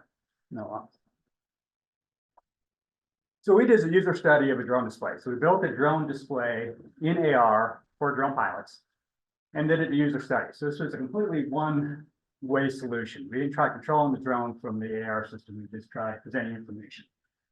And then our hypothesis was, is that usable to them? And is the workload acceptable? And we had a protocol for that study. So it was a user study. We had them fly with the AR interface. We had them do a task. We also had them pre-fly as much as they wanted to explore the interface. And then we had them take some surveys on workloads, usability, and then an interview at the end where they could free-form provide information to us. We were using experienced drone pilots. So this wasn't undergraduates, an institution, very experienced, some having a significant number of drones, and they all use drones in their work, most of them being first responders. Five of the 7, I think, are first responders, law enforcement and firefighters. Here's system, the drone controller. So they use the drone controller to control it. An Android tablet. We had a drone SDK from DJI that gathered all the information, posted it to a server. That server then was connected to by a HoloLens running a Unity application that we wrote that displayed the information to the user. So again, one way, they controlled the drone with the joysticks, we simply displayed information from the drone to them. And this is what it looked like from the pilot's point of view. So imagine everything that's black is the real world that you see behind these. So these are superimposed on the real world. And this is the drone. So what you see first is a box to the upper left. That's live telemetry from the drone updated on a 1-second basis. Down on the lower left is what they're supposed to do, the tasks they're supposed to accomplish. And these are automatically checked off as they accomplish that. In the upper right is a 2D map as if you're looking down. So this is the drone and the direction it's facing. This is you, the user, and this is the target you're trying to get to. This big sphere is the target. So that's waypoint 1 in here. That is fixed in space. So that's a location in the real world that you're trying to fly to. That is to get your drone inside the circle so you'll be at the right place. And then this green circle should always be around the drone as it's flying around. So it's using the GPS from the drone, the relative location of the person, and tracking the drone. So it tells you this is where the drone is. In this case, we have a 3D model of the drone that wasn't there in the actual experiment. There was the real drone that they would see. A couple other things, if the drone was not in the field of view, then there's no green circle. And if the target was not in the field of view, there's no red sphere. In that case, there were arrows. Green arrow saying, look this way to see the drone. Red arrow, look this way to see the target you're moving to. Now, we do realize this is a lot of information on the interface because we were testing this. The idea is in a real deployed application, you may not have all these, or you may be able to bring them up and down as you needed them. So part of the test was what was useful, what wasn't. It is very busy, and especially on HoloLens, if you're, HoloLens, you don't have a lot of space on the outside. So it's taking up a lot of your room, but the idea was to do a test. I do have a video, but if you understand HoloLenses, the videos never look anywhere near what the real thing is. Did that? Yeah, if it doesn't, it's not there. Again, telemetry upper left, procedure that's updating automatically. Upper right would be your map. Again, it's, when you're in the thing, it's a lot easier to see the different things. Everything going on. We did have a simulated drone in this case. Nice telemetry. We did that to bring it to conferences and stuff where you could actually fly a virtual drone around the conference center. And then a map. For the user study, the map was not a Google map, it was just a relationship map. But in this case, we had a Google map. This particular thing. We move on to the next video. Oops. Maybe can you start it? This is just to show you drone, first learn HoloLens, flying the drone in an outdoor environment. The HoloLens is not designed for outdoors, so that poses its own challenges. That was the test environment. A lot of different information we collected. I can go over this in the poster session. It's also in the paper about the usability of the system, the workload of the system as reported by the users, and a bunch of statements. We had them ranked from 1 to 7 as to how usable the system was using the usability scale. Again, all in the paper, I've got them on my poster. We can go into more detail. And also asking them which of the features that we showed were the most important to you. How well did it help you in doing your task? And which of those features are most important to you? The little green circle, that was the big winner. So sometimes we lose sight. We get distracted. We got to look up. Where is it? Oh, there it is. We can see quite clearly. Other stuff, not as interesting to them. The telemetry, a few things. Latitude, longitude, they couldn't care less. Another example is the procedure, the tasks. Sometimes it's really useful. Most of the time, they know what they need to do. They just go off to it. Starts feedback again, stuff by the poster. This is a flying robot, but first responders use ground robots. How would this kind of interface work with them? We're always looking for collaborations with universities and other stuff, any related work you know of. And this is ongoing work with NIST. We're starting to focus now on moving towards multiple vehicles, ground and drone, and how they collaborate, how you might have multiple pilots who have to interact with each other through an augmented reality interface. So that's where we're going next, and any insight you might have into that would be very useful. So I don't know if we have time for questions, but I'll be here in the poster session.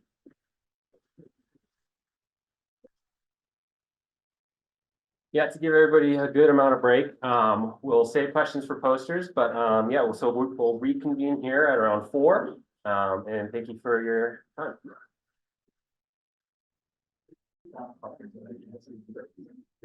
All right, so I think we'll get started with the group that we have here. It looks like most of the people are back.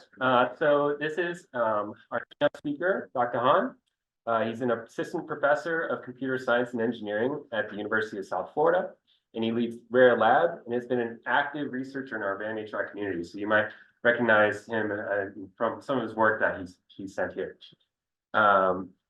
He has received multiple awards, such as Best Long Paper at INLG 2022, Best Late Breaking Report 3rd Prize at HRI 2022, and Best Late Breaking Report nominee at HRI 2022. And before USF, he was a postdoctoral fellow at Colorado School of Mines, right down the street.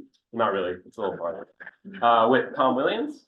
And Tom was actually, one of the founders of this workshop as well. So it's my pleasure to introduce Dr. Han, and we're excited to have him as a keynote speaker. So without further ado, okay, thank you for the quick introduction. So I'm Zhao Han. I'm currently an assistant professor at the University of South Florida. So today I'm going to talk about some works that we've done in the past few years. Probably you already heard some of our current work from Woodsman and later from Home, from the Red. So today I'm going to talk about enabling robot explainability with AI. So robots are still moving to human space, right? So that's why it's kind of a vision, but still we're trying to envision in it, and we are the implementers working on it. So So currently, like we've done automation. So you saw all those robots, they're really equivalent to automation. So they do pick and place in pages, and for some recent work, you still see those robots, but they're more autonomy. So that means, so there are no humans. So in the future, what I see is they're more collaborative, as you can see on the right. They'll also be more interactive with humans. And then in the end, as you can see, the robot suddenly stops here. That's because Greg, you probably heard in his talk that he probably put that caddy too far, and then the robot can't really reach for that caddy, and then it stops. So in those cases, you should really ask Greg, like, can you put the caddy closer to me so I can put those objects into that caddy?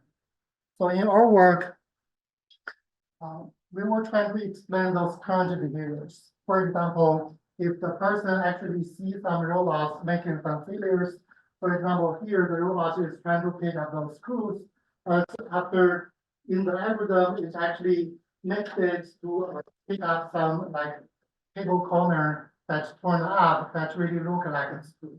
So in those cases, if you are collocated with the robot, and then you can ask the robot, what are you trying to do? And then the robot will tell you, I'm trying to grasp a like a screw. So in those cases, if you work with the robot, you probably know, okay, so I actually develop that algorithm. So once I get all the point clouds above the table, then this part really looks like a screw. And then I try to correct the robot's behavior. But more importantly, so what if you are not like co-located with the robot? So you are away from the robot, maybe go to other places, and in those case scenarios, you don't really know like what the robot has done. So in those cases, the robot itself may not also know that it has failed, right? So in those cases, the robot is like, okay, I was really trying to pick up the screw above the table. And you can still ask, like, what did you do at the screw table? Then the robot will say, I grasped a screw. But it doesn't really make sense because after you come back, if in the container there are like 3 screws, then after you come back, there are still like 3 screws, right? So you're like, oh, the robot should pick up 1 screw already. So it doesn't really make sense. So like my facial expression tells you. Yeah, we all have those moments when we develop the robot. So here, how can we make sense of a robot's task behavior? Maybe I can ask the audience, like, what are the ideas? So if the person didn't really see the failure, then after you come back, if the robot doesn't know that it has failed, then what the robot can do. Behavior. Okay. Yeah, he's actually from my previous like PhD, so he knows that. So really, we actually implement that, but with AR. So here, this AR is not like headset based, but more projector based. So this one is a direct and accurate externalization method, just as you do for manipulation. It can actually highlight those objects it's going to grasp, and those objects that it has detected. So this technique also works for navigation. For example, if the robot is moving around and there is a wet floor sign that the cleaning staff puts there, then if the robot can also like project its navigation intent with some arrows, then you kind of know, okay, the robot is actually making a detour around that object. So those ones are really the benefits of situated visualizations that AR are really good at. And the second one is there's no need for mental inference. So when we have those situated visualization, then we don't really need to look at the screen and then come back to the situation that the error or the failure happened or like make a detour. So it's really intuitive to tell you, okay, I'm actually following this. And compared to AR headsets, this projector-based AR is more actually scalable. So for like you have those situated visualization in the VR headset, then everyone needs to wear like an AR headset. But for this projector-based AR, so everybody without using a headset like this audience can all see this visualization. if we have a robot here. So what we did is we actually leveraged this technique to actually replay a robot's past behavior to make sense of its past failures or behavior without the robot really knowing why it's failed. So here we simulated 3 scenarios. So the first one is really we were simulating that screw failure case. So this one we have actually built a new table. So previously we have a table that will have the top sometimes here up, and then that one can actually look like a object if you work with a point cloud. So here we actually project back if the robot's previous perception results to tell you what really happened in the past, even though the robot still thinks this object is a gearbox bottom. And here we also have a navigation scenario. So if we have a wet floor sign here before, and then after we come back, the cleaning staff actually remove that floor sign, then we don't really have a clue, right? So if our worker told us, like, oh, the robot might be wrong because it didn't go straight from this table to that table, and then we ask the robot what it did, and it say I was avoiding some obstacles. But those obstacles are no longer present when you want the robot to explain its past potentially or possible failures. So the third one is more like placement. So after you grasp those parts, sometimes the robot can also fail here, because if we have a longer object, if you put in the speaker section, then it will fit, right? But if the robot wrongly detected the compartment with the smaller one, and then that part doesn't really fit, it can actually fall off the table. So in those cases, you ask the robot, what did you do? The robot will simply tell you, I placed a large gear box bottom into the section of the caddy. Then you are like, oh, you actually didn't do that because the object is actually on the floor right now. So I just talked of all of those, right? It kind of makes sense, but it really makes sense. So what we did is we did a human subject study. We want to answer the question, can people actually figure out those answers? So here, if we ask the participants, what did you do at the school table without seeing those failures, then can people actually figure out what happened in the past? So here, one of the challenges are really we're reasoning about past behaviors. So that means the word already changed at explanation time. So that means maybe some objects already picked up, and these objects are no longer present. So the robot can't really refer to some objects that no longer exist at the explanation time. So those are kind of the challenges that we want to tackle in this work. So here we ask a few questions. So essentially we designed that those 3 inference tasks. So the first one, we want to ask the participant, where was the mistaken object? And for this navigation scenario, we asked the participant, where was the ground obstacle? So which is really the wet floor sign. So the third one is really, we want people to figure out which section of the caddy is the robot placed into. So here are like our experiment design. So we actually compared with 2 other ways. So the first one is the physical replay. So essentially, we replaced the robot. Okay, I picked up a gearbox bottom from here. We also designed this verbal indication because we feel like maybe the robot speaks something, you can still figure them out. We really want to compare the production-based replay with the physical replay and those kind of verbal replay. So here are some experiment details before I tell you all of those results. So we actually did an online survey on Qualitrix Predict, which is an online participant recruitment platform. And we did a between subject study, so we were able to recruit over 600 participants, and for each condition, we had around 100 participants. So those ones are calculated based on the statistical power that we don't really want to get some non-results just because we don't have enough participants. So for picking, so that's why it's the replay behavior. So for the replay, the robot first scan the scene and then get at the target as if the target is still there, although it's actually already picked up, like maybe somewhere else. And then it greater goes above the target, and then grasp the target as if the target is still there. And then it goes back to its home position. For projection, after the robot scanned the scene, we actually projected back its perception results. So here you can see we actually projected back the point cloud of the previous objects that the robot actually manipulated. And then throughout this replay, they actually keep those projections throughout the whole replay. So here you can see as it's going above the target, the projection is still here, then it's grasping it, the projection is still also here. So for navigation, this one is already replaced the narrow. So first the robot starts, and then it's projected back those like a 2D point cloud, I would say, for the ground up. So here we also added some arrows to tell like participants that what's the task that the robot made before.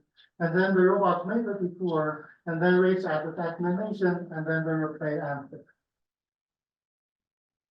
So for placing, so it's very similar to that picking replay. So essentially the robot scans the scene, goes above the section as if the object is still in the robot's hand. And then it goes close to the section and then release the object and then goes to its home position. So for projection, we actually projected the section. So we kind of actually created a cube and then trying to project back to the location that the robot actually detected, the smaller section. So the correct behavior should really be this, but we are really telling people that the robot actually detected a small section to put a large object in. And then throughout the replay, the projection stays throughout. So we also added those verbal indicators. So for picking and placing, the robot speaks when its greater was over the object or the caddy section. So this one is making those verbal indicators situated just like those situated visualizations. So here for picking, it's actually said, okay, I pick up a gearbox bottom from here. And then for placing, okay, I place the gearbox bottom into the near right section of the caddy. So for the navigation, so it actually speaks not in that situation, because if the robot is moving, then if you say on my left, then it's kind of vague. So what we did is, in the very beginning, the robot said, okay, I didn't go straight to the caddy table because there was something on the floor in front of me on the right. And then immediately after it finished speaking, it actually rotates to its left and it makes the detour as if the object is still there. And then it goes to the target, goes to the destination, and then the replay ends. So here are the main findings. So what we found is, although combining all those three modalities actually perform the best. So essentially with all of them, people can figure out the answer of those three questions that I just showed you. And then for navigation, we found that the projection alone is actually sufficient. So the robot doesn't really need to say anything or really replay the whole behavior, so people kind of know where was the ground obstacle. And for placing, we also found a similar phenomenon that one modality is the same. So here, the verbal indicators alone are actually sufficient for people really figure out which section of the caddy that the robot placed the object into. So that means like this projection replay is actually dependent on the task itself. So that means if we only do manipulation, then the results may not be able to apply to navigation. So those ones here, that's why we want to do those three tasks in order for results to be generalizable to multiple, like robotics scenario, like pick, place, and the navigation. So your developers, right? You're probably wondering how was this implemented. So I'll actually go through two of them. The first one is called projection mapping. So it's really the technique that powers the projector-based augmented reality. So here is an overview. So essentially, you do need a projector, and then once you have it, you need to calibrate that projector to get some parameters. So essentially what the parameters that will be used by a virtual camera. So this virtual camera is actually part of the Awarenes plugin in ROS. So you probably know like Awarenes can actually visualize those point clouds. That's actually what we projected back to the physical world. So here, this virtual camera is actually a Awarenes plugin to the Awarenes visualization tool. And then for Awarenes, anything that you can visualize can actually be projected back to the real world. So here, for example, you have some object clusters represented by point cloud, or you can also have any kind of interactive markers. For example, that arrow is actually a polygon object that we created in order for the robot to be able to project back to the ground. So essentially, if you have that those arrows put like maybe parallel to the robot's like foot transform, and then it can actually project it back to the physical world to the ground. So once we have this virtual camera, it actually output a 2D image from the 3D world in Awarenes. So from there, we can actually have the Awarenes image viewer and manage footprint, and then output to this projector, and then it can actually project all those back to the physical world. So this one is the high level overview. So what is the underlying principle? So here is the projector is really a view of a camera. So the camera is actually using like pinpoint model. So essentially it's trying to map those 3D world coordinates from our physical world back to a 2D plane. So then we get the 2D image. For the projector, it's really trying to project those 2D pixels from that plane back to the 3D world. So essentially it's going back. So here we have this orbit, and you have any kind of visualization, and then it goes through this virtual camera, gets a 2D image, and then goes back to the physical. So that's how those like point cloud or those interactive markers, like those arrows, projected back to the physical. So here are some details about the virtual camera. So virtual camera is actually a Awarenes plugin that was developed by our PhD lab at UMass Law. So essentially what it did, it actually has a camera that you can place in Awarenes. And then whatever it received will become the 2D image that you project back to the 3D world. So essentially anything that's in Awarenes can then be projected back to the physical world.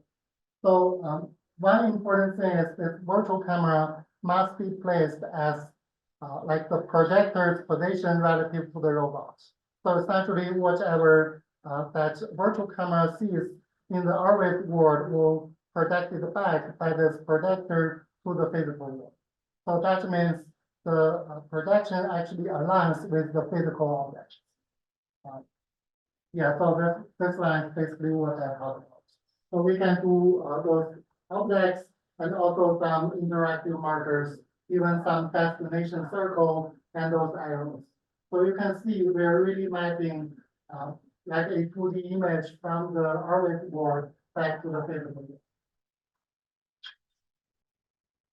So yeah, that's why it's a small detail if you implement it.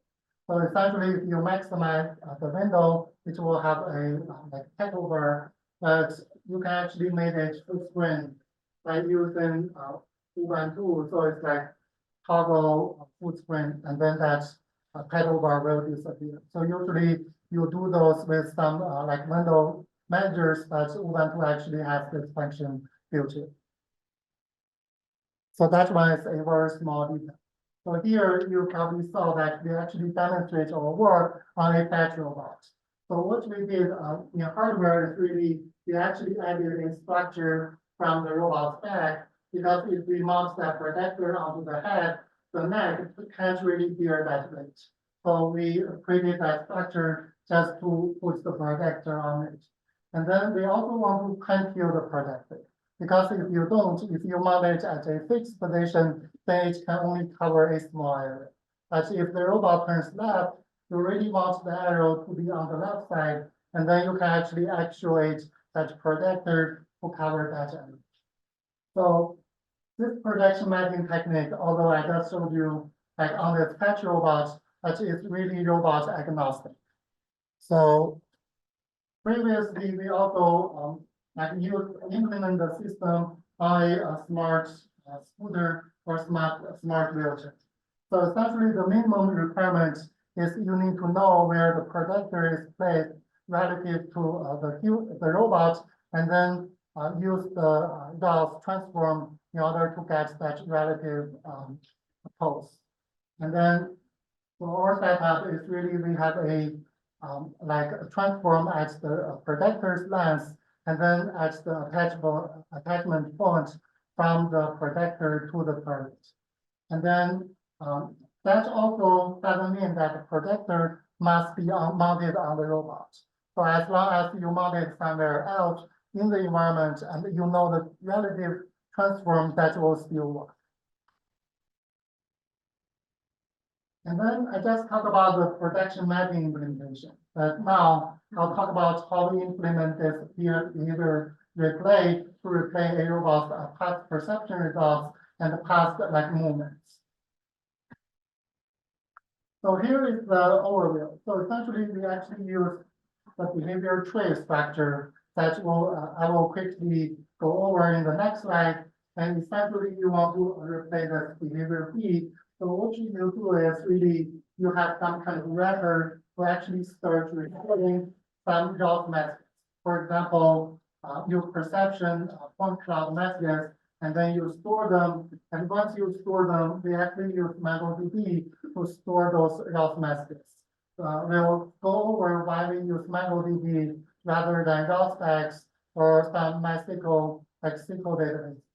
And then once we record them, then we can easily query them, and then we can find a Gauss driver, get all the like projection that you want to replay, and then we kind of create a thread for each Gauss topic and sync the time, and then it kind of will just replay all the behaviors or all the perception results back to the physical world.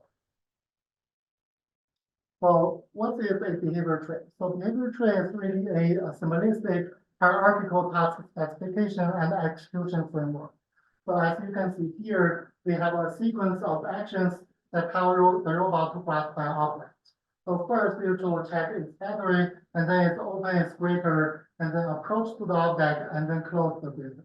So that's kind of a atomic behavior that you can actually capture all those Gauss messages in those behavior nodes.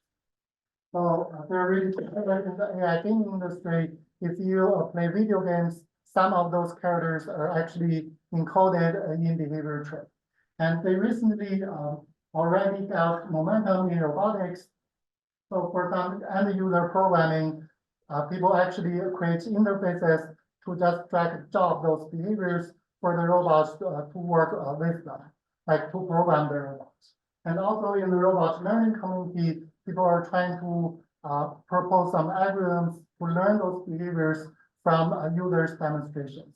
And if you use ROS2, the navigation stack actually re-implemented their high-level behaviors using behavior tree. So here, what I want really reason about is it only has 6 nodes and 2 types.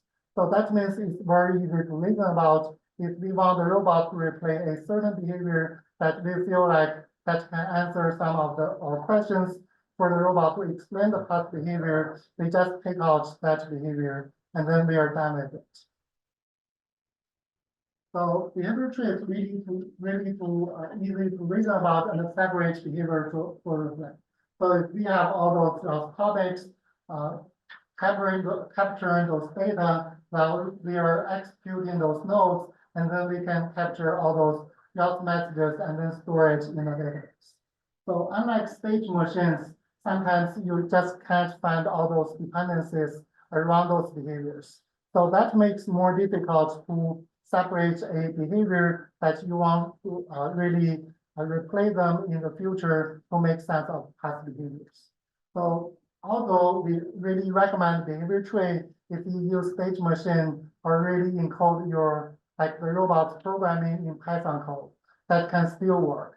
So essentially what you do, you just have that wrap around your Python code or the stage machine. As long as you have all the Gauss topics that you want to replay. For example, the movement trajectory or those 3D perception results, and then our framework can actually work with all those behavior encoding kind of methods. So here are the storage, how do we store those behaviors and reporting them. So essentially we actually choose MongoDB, which is a NoSQL database. So essentially if you work with JAWS messages, you probably know there are a lot of data fields and also they are hierarchical. So actually a JAWS message, for example, a post message can actually contain some like position, rotation, so they're really hierarchical. So in those cases, if you use SQL databases, then you need to create like a lot of tables for each message, and then for those hierarchy, that kind of a nightmare, you need to specify this one must be in the structure of another table. But if you use MongoDB, then you just store all of those behaviors, all those through those JAWS messages in a JSON file that can be like deeply hierarchical, that are really common in JAWS. So we also consider raw specs.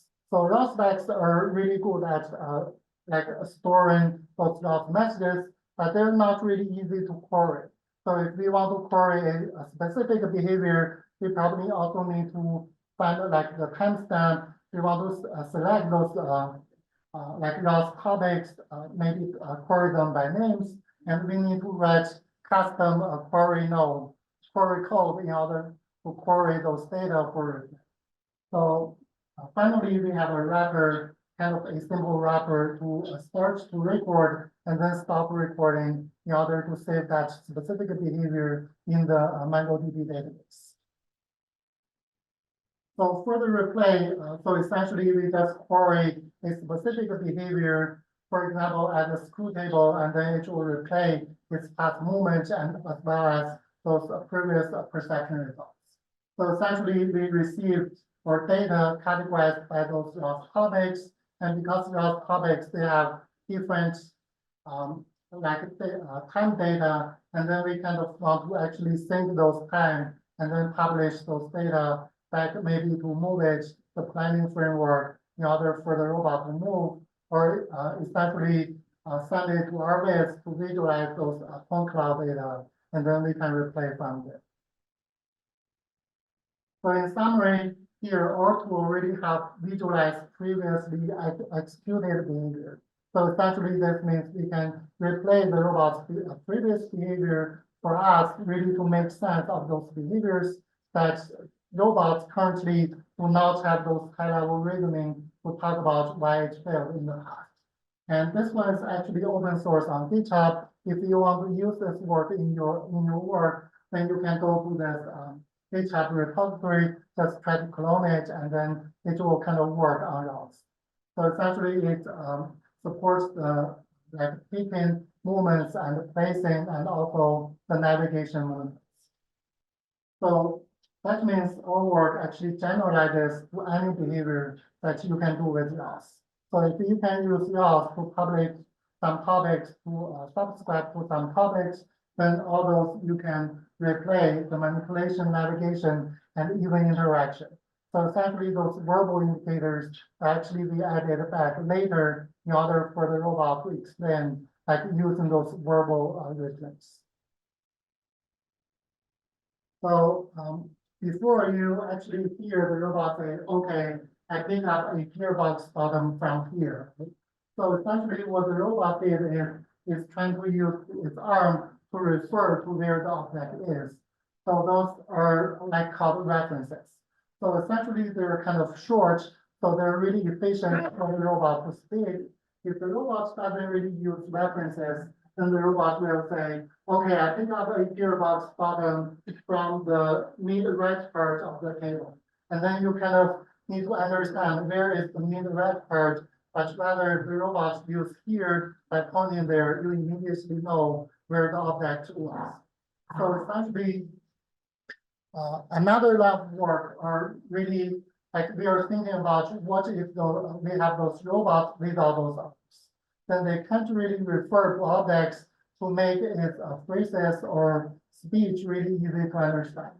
So we do have those kind of robots such as the drones. They're really useful for search and rescue scenarios. They also need to refer to objects in the environment. For example, we found a human, and they probably need to point there to tell you that, okay, we need a human come here to rescue. And then we also have those autonomous cars for really mobile robots. So those robots are wandering on our streets, but they can't really tell you, okay, I'm actually turning right. You're kind of blocking my way. Can you move out? So those ones, they also, if they have an arm, they can just point, okay, I'm actually moving that way.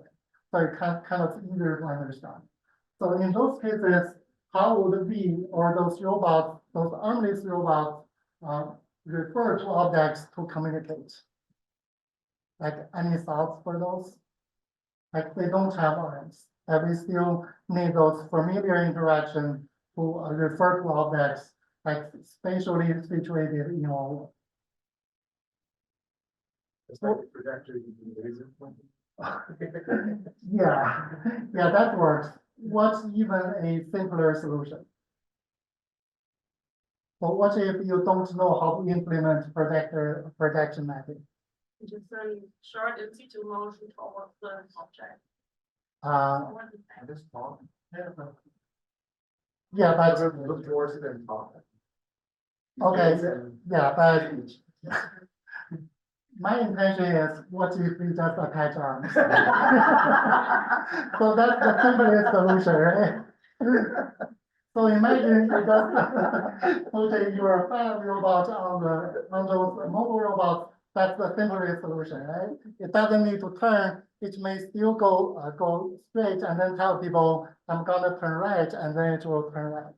So in those cases, they're really not ideal, right? You know, those arms are really expensive. It costs a lot of money. If you only want the robot to refer to an object, you probably don't like buy this robot by spending $10,000 just for references use, right?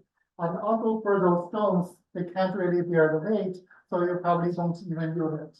And in those cases, when the robots make some failure, like in the populated human area, then the robot arm will just hurt people. So in those cases, so what our research do is we use augmented reality virtual. So essentially, we are trying to mount a virtual arm in the, like use an AR onto those robots. So essentially, this answers how do we enable armless robots to research. So here, our approach is really at an AR virtual. So here we have a robot, a mobile robot, that we actually mounted a like robot arm onto this robot, so it can actually refer to some objects in its environment. So, but we do have some questions. So if you work in HRI, we have a lot of studies comparing physical robots and those robots actually in the computer screen. And we found people don't really care about those robots in the screen. For example, if that robot convinces you to do something, you just say yes to the physical robot and say no to the robot in the computer screen. So this makes it more difficult because if we add a virtual arm, even though it's partially virtual, because we still have this physical mobile robots, then we don't really know whether it will be favored or not. And the second one is, you probably already thought that we have a virtual robot pointing at physical objects. Do you feel like that's kind of weird? Because like all the virtual objects that you interact either in those AR headset, VR headset, or even in the computer screen, they always interact with those virtual entities. So here we don't really have this knowledge that will that actually will the reality mismatch affect anything. So we don't really want those negative effects, and then when you use those AR virtual robots that don't really bring those benefits to a physical robot, sometimes which sometimes cause like the cost and safety issues. So here, so we are trying to understand it more. So here we have four conditions. So we have physical arm pointing at physical reference, and then we have a physical arm pointing at virtual reference. Because this gravity mismatch can also be from a physical arm pointing at virtual reference. And then we have this virtual arm pointing at physical objects, and then we have this virtual arm pointing at virtual objects. So here is our experiment design. So we did a vision subject study. We actually fully color balanced the ordering effects, and then we were able to recruit 36 participants, and we measured a few objective metrics and subjective metrics. So here we were really interested in accuracy, like how can people really tell which objects the virtual arm actually points at. We also want to know whether it's efficient. So how fast can participants actually figure out which object the robot is trying to point at. And then we also measure those objective metrics, for example, the social presence, anthropomorphism, likability, warmth, and competence. Those are kind of the standard HRI metrics to measure user experience. And then we use the Bayesian analysis framework. So this one may be like strange to some of you. So here we are really to addressing the null results. So essentially, if our AR virtual arm is actually equivalent with those physical arm, that's already pretty good. But if you use those frequentist approach, those p-values, you can't really see whether it supports or like not support those non-hypotheses. So the Bayesian analysis framework allows us to really get whether A is equivalent to B. So we use the HoloLens tool that most of you may use for augmented reality research. So here is our findings. So for task performance, we found there's really no negative or positive effects for the arm or reference physicality or virtuality. For the perception of the AR arm, we found that they're rated as competent as those physical arms, but they're actually rated more anthropomorphic. So essentially, if you have AR virtual arms, so they don't really make those mechanical noise. And then when people like perceive this, they feel like they're actually more human-like because if they move, they don't really have those mechanical noise. And then because of this, they actually rated those AR arms more socially present. So they're actually more socially present than we have a physical arm here. And then they people feel they're actually warmer than those like physical arms. And in the end, they feel like those AR virtual arms are actually more likable than those physical arms. And for this reality mismatch issue, we didn't really find any negative impacts. So that means we can safely use those cross-reality communication. For example, a AR virtual arm pointing at physical objects in a real world, and then with a physical arm pointing at the virtual objects actually living in the virtual world. So those two are actually equivalent than those physical arms pointing at physical reference or a virtual arm pointing at virtual reference. So that's kind of like some key topics that we've investigated in the past. So here are 3 takeaways. So for future robots, like they need to be autonomous, but they also need to be interactive. So those ones are actually lacking if you are seeing all the money poured into humanoid robots. So here, one key aspect is they really need to expand because as humans, like robots will never achieve 100% autonomy. Otherwise, they don't really interact with humans, but rather they're fully automated. So the second one is to extend their past behaviors. What we can do is we can use those behavior replays and use the predictor-based AR to actually make sense of those behaviors that the robots can't really tell you because there are some objects that are no longer available at the explanation time. And finally, for arm-based robots to refer in order to have those concise explanations or concise phrases, what we can do is we can add those augmented reality virtual appendage. So here we added an AR arm, and then you probably can also add some other parts of the body. For example, if you have a leg, those are probably not as common as those arms. And then there's really no negative effects, but there are actually more positive effects. For example, they're rated more anthropomorphic because they lack the mechanical noise. So those are some of my research in the past. So Kwon will probably talk about our current research like next, and Uzma already talk about our like mid-air display. So what we are trying to do is we really want to retain this projector-based AR, but this kind of AR requires there's a surface. But when the surface is not available, then the robot has the ability to create that surface. Yeah, thank you so much. I'm open to any questions.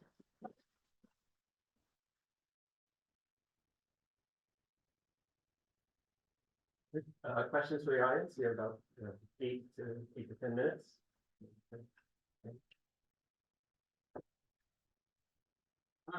The idea of using AR to modify the robot's appearance is very interesting. Yes.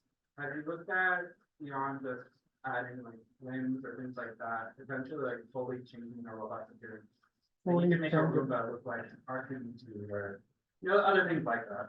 Yeah, so we are actually like in Hong's work, we are trying to modify the robot to make its vision capabilities very clear. So if you work with a robot, you probably like know that the robot's field of view is only maybe 60 degrees. But sometimes when we see those humanoid robots, we immediately like subconsciously think the robot can actually see 180 degrees. So what we do, like Hong will talk about, is really we are trying to deepen this eye socket. So that can tell you that my eye is actually deeper. I can't really see what's beyond my field of view. So those ones are really, because the physical robots are really hard to modify. So those ones AR really can create those overlays on the existing design to test new designs. So for fully replace a robot, yeah, we didn't really think about that because currently I can't really think of a very strong motivation to make that full appearance change. Yeah. Also on that Atlas robot, did the robot scalable or just the arm? So currently just that. So Do you think results would change if the robot itself would need to? so we actually have some current work on that. So essentially now we have this robot cost, right? So what if we just like augment a whole robot in the physical world and see whether people perceive them as the same as physical robots? So if that's true, then you don't have to buy a like fetch robot, which is too expensive for some faculty to afford. So in those cases, you can actually investigate some subjective experience using this AR robot moving around in your environment. And if you can't really afford that physical robot, but for example, if it press the table should be tilted a little bit. So here you don't really need a physical robot, but maybe you can actually modify this table just to test the research question related to that perception, like user experience.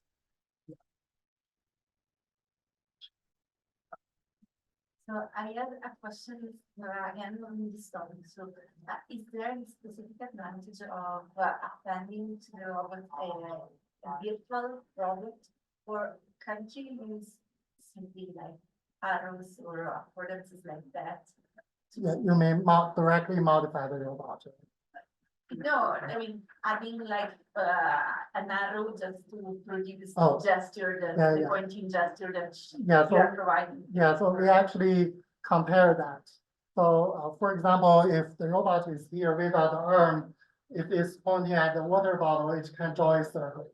So what we found is that people's attention is on the robot, and then suddenly you have a circle there. It doesn't really draw their attention, so it can actually affect the efficiency of that task. So later, like we actually tested a AR arm and then a circle, and then later we published a journal article. They say we actually need to combine both of the work. So essentially, if I point at there, you probably don't know which one I'm pointing at. If I use speech, then that kind of may delay the interaction.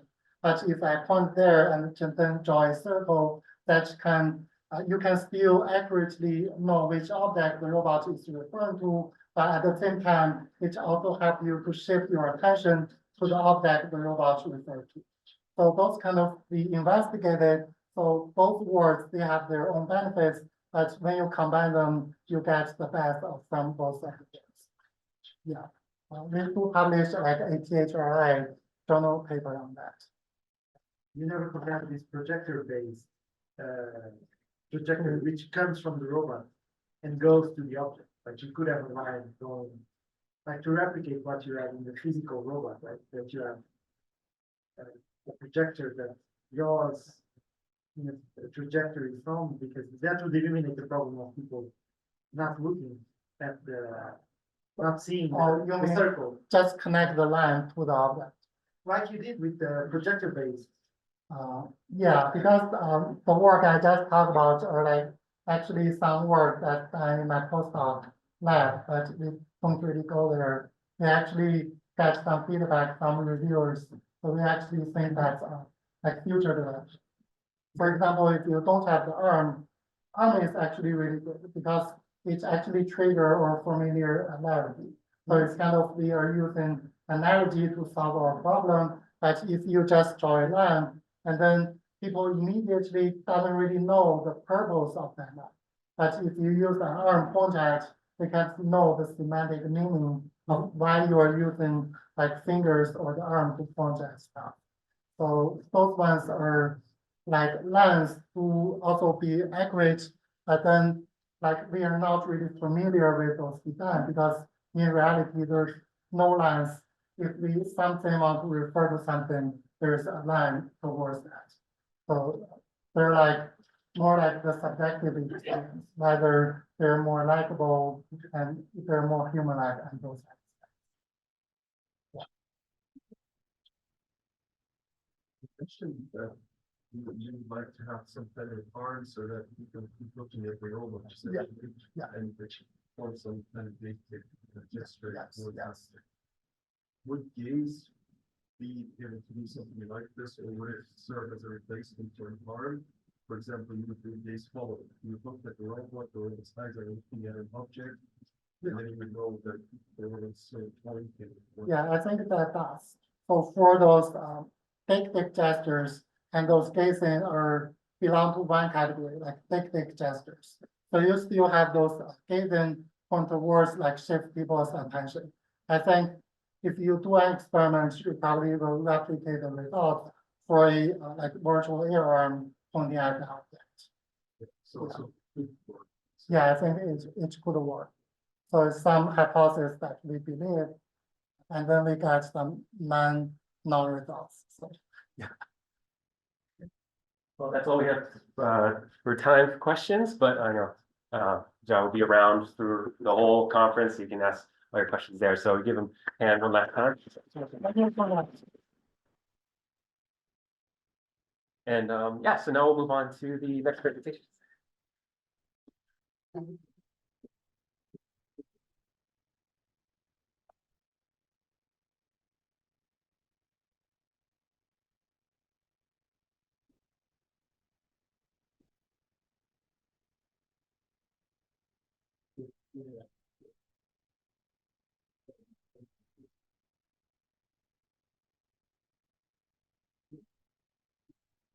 Please. Are you a Google Slides? Yeah, it's Pranay. Oh, there it is. Can you present them again? Yes, so I will.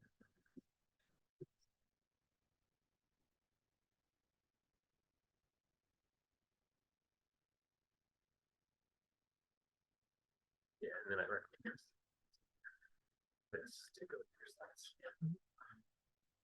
Oh, yeah. Oh, let me move through this.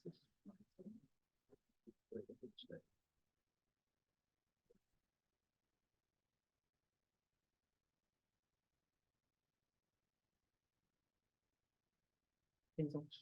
Hi everyone, I'm Pranay. I'm a master's student at Carnegie Mellon University. I'm co-advised by Professor David Held and Professor Henny Edmani. And today I'll be presenting our work on an interactive protocol to measure a driver's situational awareness. Right. Our protocol is special because our protocol is scalable and efficient and is hence suitable for large-scale efficient data collection.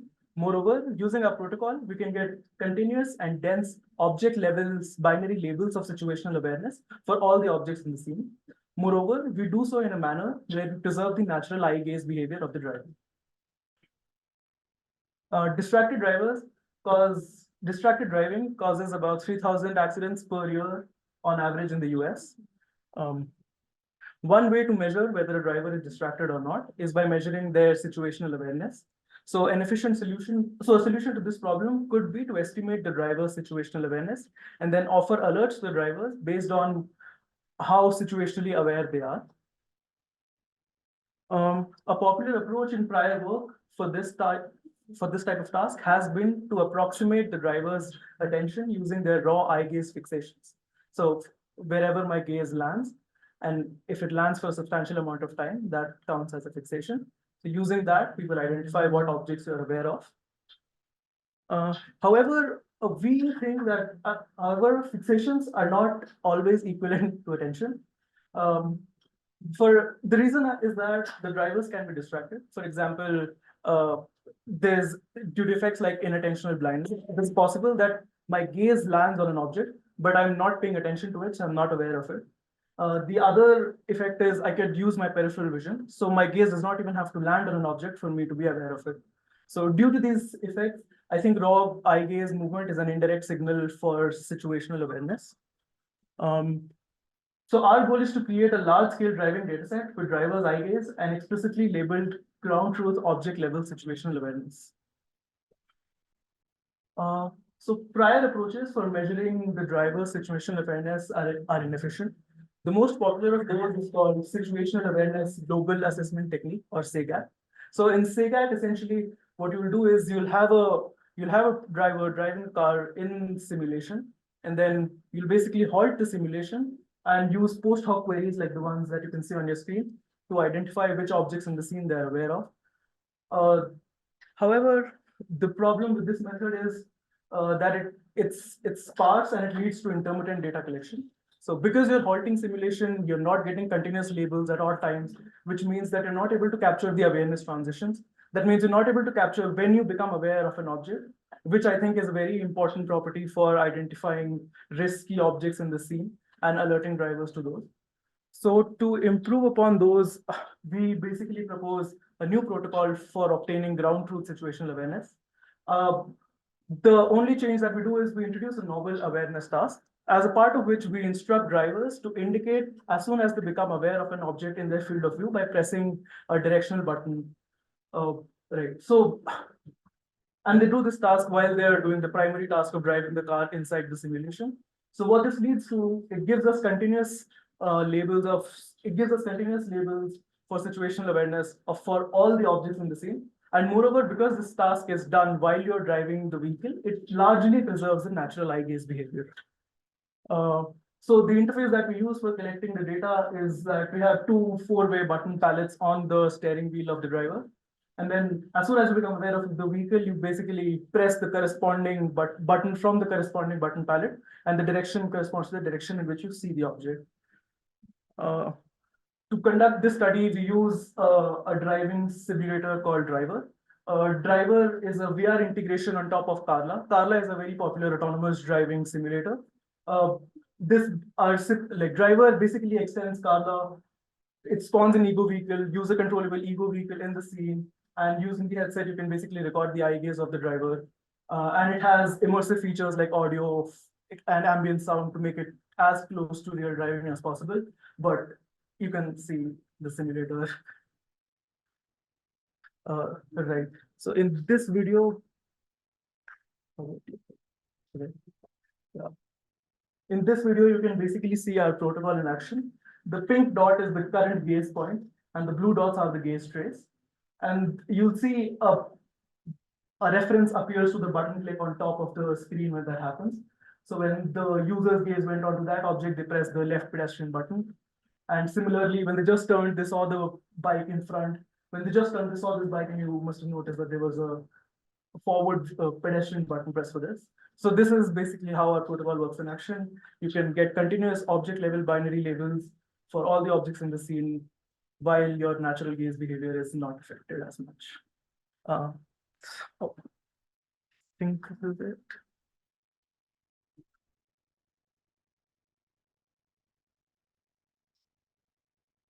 Yeah, this was the last slide I had. Thank you so much. We have time for one quick question if anybody has one.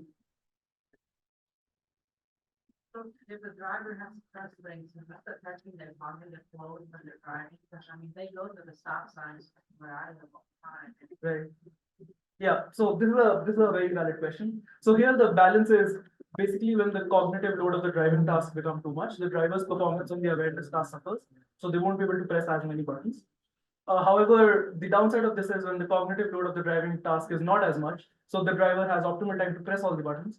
But the issue there is that because it's in VR and people are inquisitive, so their gaze is not natural anymore because they start looking at the buildings that are there in the VR, right? But this sort of effect is mitigated with time as they become aware of the system.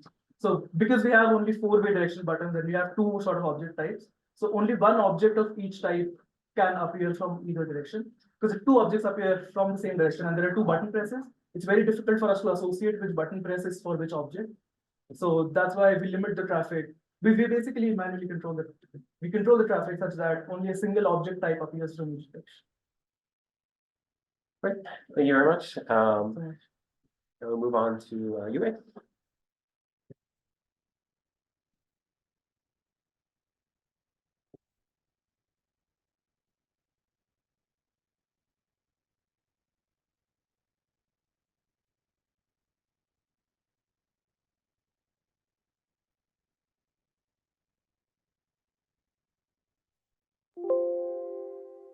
Cool.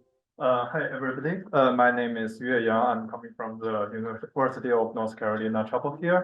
And today I will present our group's work, augmented reality demonstrations for scalable robot imitation learning.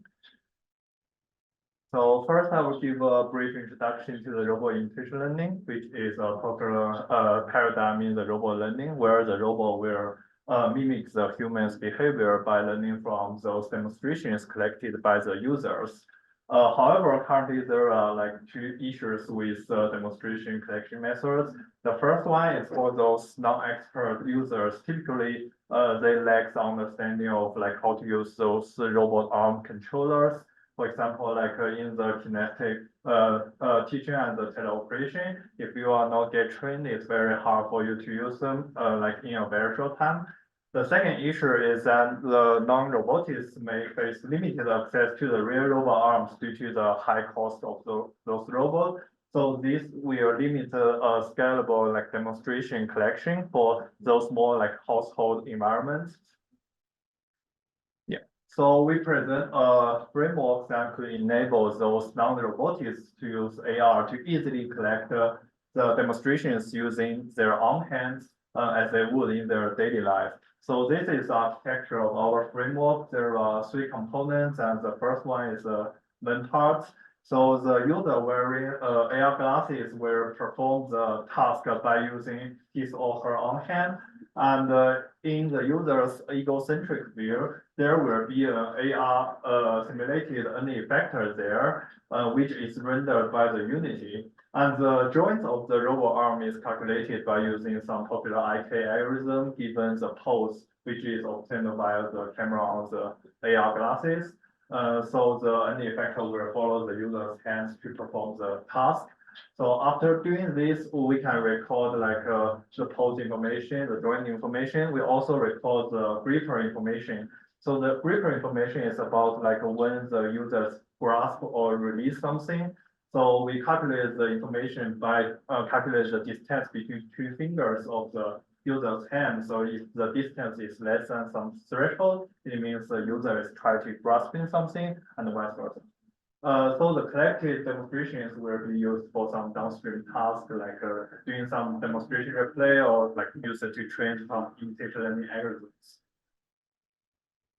Yeah. So here is a example. Cool.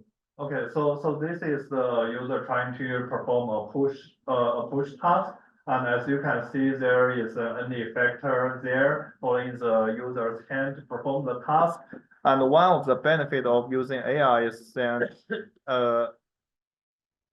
as you can see here, like, oh, anyway, I will read it. Yeah, when the NA effector is deviated from the trajectory, then the user can see it and the user can like make his own hand a little bit right, makes the NA effector back to the correct position.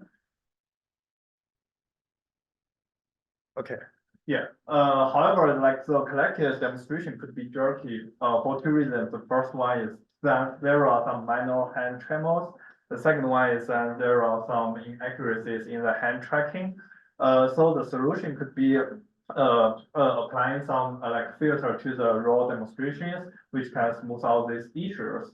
However, we do not want that this kind of filter out those critical poses that is important for the task completion. So we introduce like automatic key pose detector. So we assume that those key poses will appear in two cases. The first one is that when there is some significant angle changes in the user's hand trajectory, at the same time, like the hand moves slowly.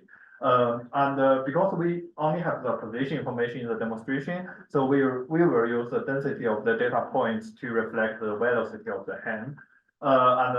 In the right pseudo code, there are like two red boxes reflect the two cases. And for the second case, that's when the user is grasp or release something. And because we already have the information in the demonstration, so we can easily get those index of the key pose. Yeah, and we will evaluate our framework through like three classic robotics tasks: the reach, push, and pick and place, which are some fundamental tasks. And we have some qualitative results. So that's some realization of the collected demonstrations. So the first row is raw demonstrations we collected via AR, and there are some like jerky portions. And the second row is like processed demonstration. So these ones are more smooth compared to the first row, and also like these are the detected key poses or key points. And you can see that those are more like accurate. Yeah. And we lastly like replay the collected demonstration on the real robot, and the fetch robot complete each task successfully. Yeah. Yeah. Thank you.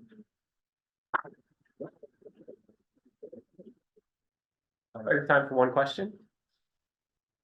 Please.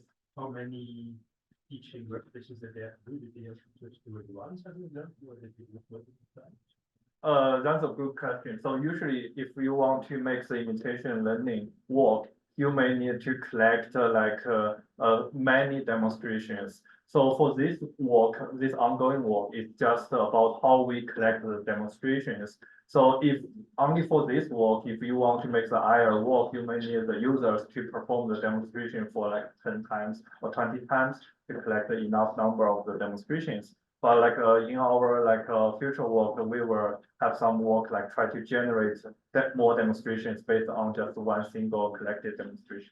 Yeah, thank you. All right, thank you. And we'll move on to our next presentation.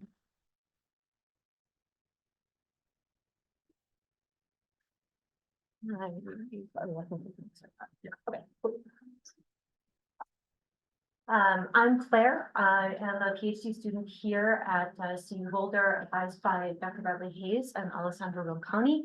And I am going to talk about a little bit of our project in progress about improving robot predictability using trajectory optimization and using virtual reality as a test bed for our approach. So to sort of motivate this a little bit, robots are really following gradients. They're optimizing over objective functions when they're finding a solution. Whereas humans are using a very, very different set of cognitive tools like heuristics and pattern abstraction. And so as a consequence, when we look at something like this image on the right, like a cost function like this, the robot is going to be looking for this ultimate lowest point. Whereas our human approach may be to find an approach where an answer that is good enough. And so really what this results in is that humans really can't apply the mental model that they've created of the robot very, very effectively. And as a result, when they work with robots, they find them unpredictable and very, very confusing.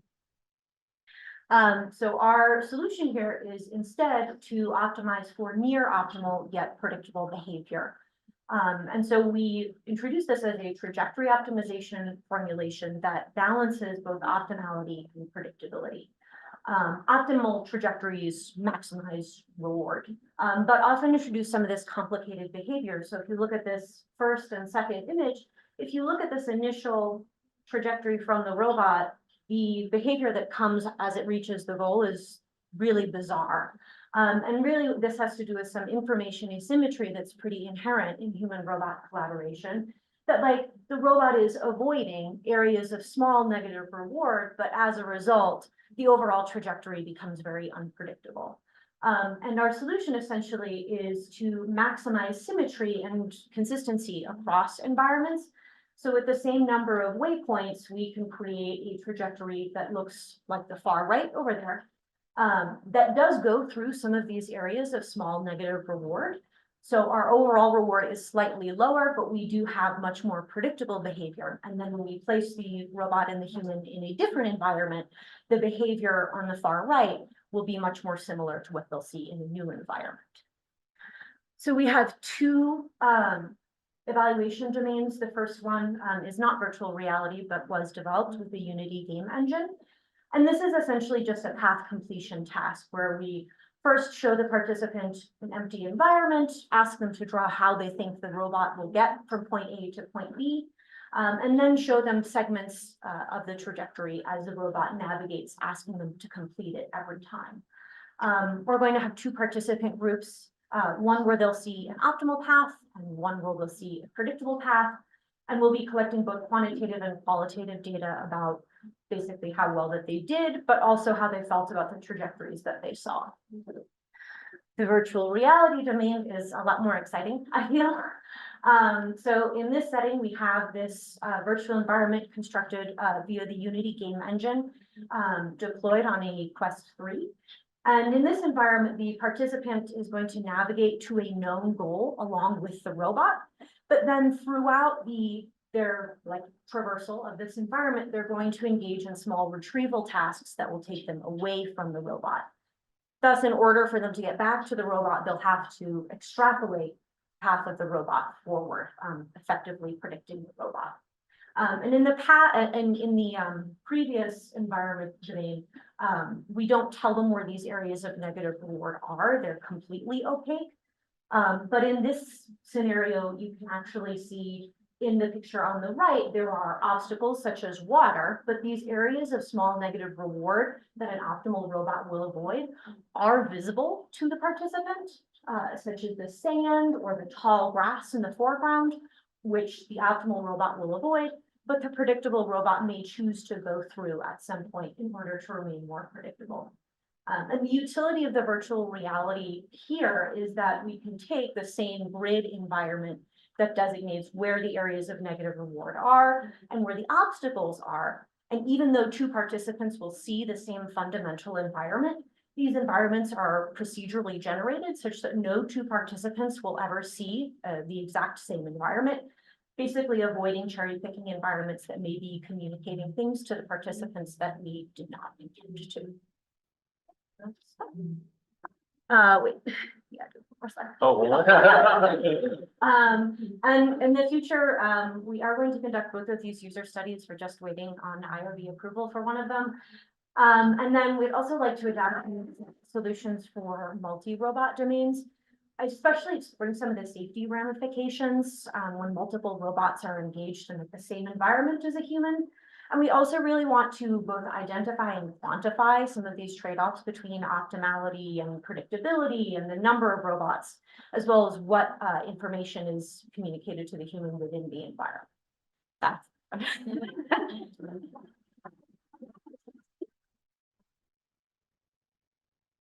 Right, we have time for a couple questions from the audience. Could you somewhat formally describe predictability? How it's different from like textbook absolutely? Yeah, so I like the predictability definition from Anka Dragan's paper, Legibility and Predictability. I think it's an HRI paper, came out in like 2013, that she describes predictability as the quality of matching expectations, which I particularly like because some of the paths that are generated are not necessarily as smooth.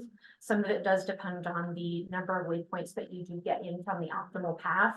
So while they do tend to be smoother, we're really focused on the symmetry of it. Ideally, you should be able to cut the path in half and it's the same on either side. So it has symmetry. Is that the only thing you're optimizing on to get predictability? It's the one that we're optimizing on for these environments. We've tried a bunch of different things from minimizing directional changes, placing directional changes in different places. But this seems to be the most effective in generating paths that are sort of visually pleasing and easy to extrapolate over. Thank you very much, and we will go on to our final presentation.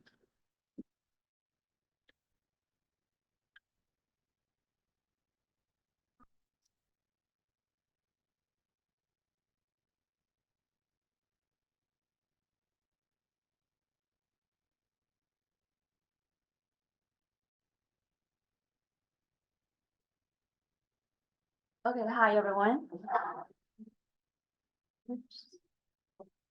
Okay.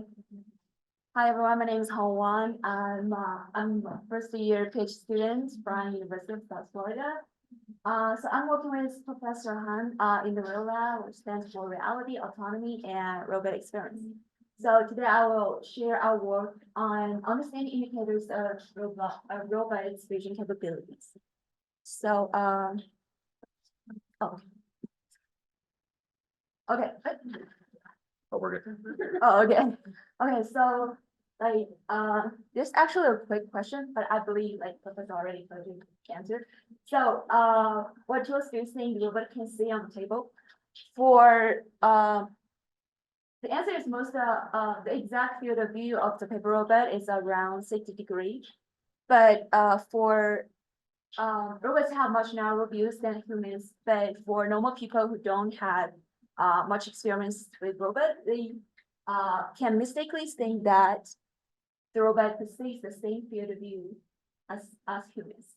But this is problematic because we might end up asking robots to do some impossible tasks, such as ask the robot to grab that cat, but that is actually out of the robot's view. But we think that is within its field of view. So this is the problem. Therefore, it's important to align our mental models of robots. So to bridge this gap, we proposed 9 different designs, indicators in AR. So we choose to use AR because the robot's hardware is hard to modify, and AR allows fast prototyping for us to better explore our design space. So for better understanding, we actually group those designs into 4 connected area based on the proximity to robot and its task environments. So for the eye space, I believe he already mentioned like for the eye sockets. So we're trying to deepen the eyes of the robot so that can naturally limit the form of block, so that when people see paper robot, they can understand, okay, maybe the field of view of the paper robot is blocked. So for the head space, we are trying to extend that area from the eye space to the head space of the robot. And for the extended blocks, this is the part we are trying to connect the paper robot with its task environments. And for the rest of the designs, we're trying also those designs are no longer attached to the robot, but instead they are placed to the task environment directly to show the exact field of view of the paper robots. So for the objective hypothesis we have is that we expect those designs closer to the task environment will improve task efficiency, and participants will develop a more accurate mental model. And for the subjective hypothesis, we expect those Also, the design's approach to the task environments require less cognitive effort, and participants will be more confident when they're doing the handling task objects. So to test our hypothesis, we designed a within subject study. We plan to use paper robot and HoloLens for our AR display. So in the experiment, the participants will wear the AR display, the HoloLens, and they will be asked to assemble airplane model like that, and with the provided tools on the table. So we plan to set up 2 tables for both the paper and the participant. So when the participant is busy assembling the parts in front of themselves, they can ask the paper to hand those tools for them at that moment. So every participant is required to do all the math designs.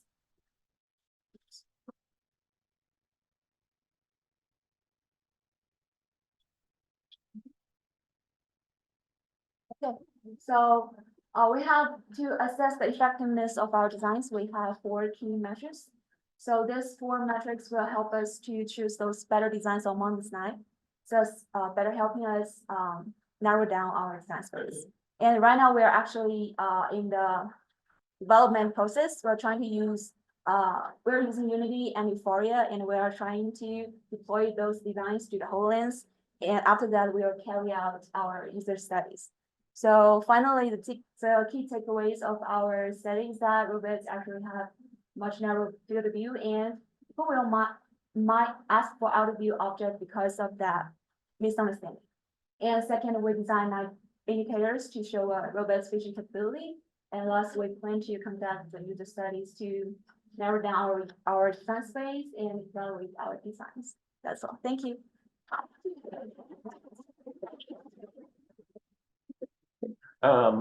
So since we're going on to the poster session, we'll save questions for that, so we can get everybody into the posters. So basically what will happen is we have 2 groups of posters. So if you don't know your group, it's on the website, or you can come ask me. But I've labeled different portions of the walls with your numbers, so hopefully we space it out a little nicely. And then the posters will be on like that area. So if we can push, or you can push chairs more this way and towards this side of the room, so there's more room to walk around. But yeah, so we'll have about 20 something minutes for the first group, and then I'll let you know when we switch to the next group so everybody can share.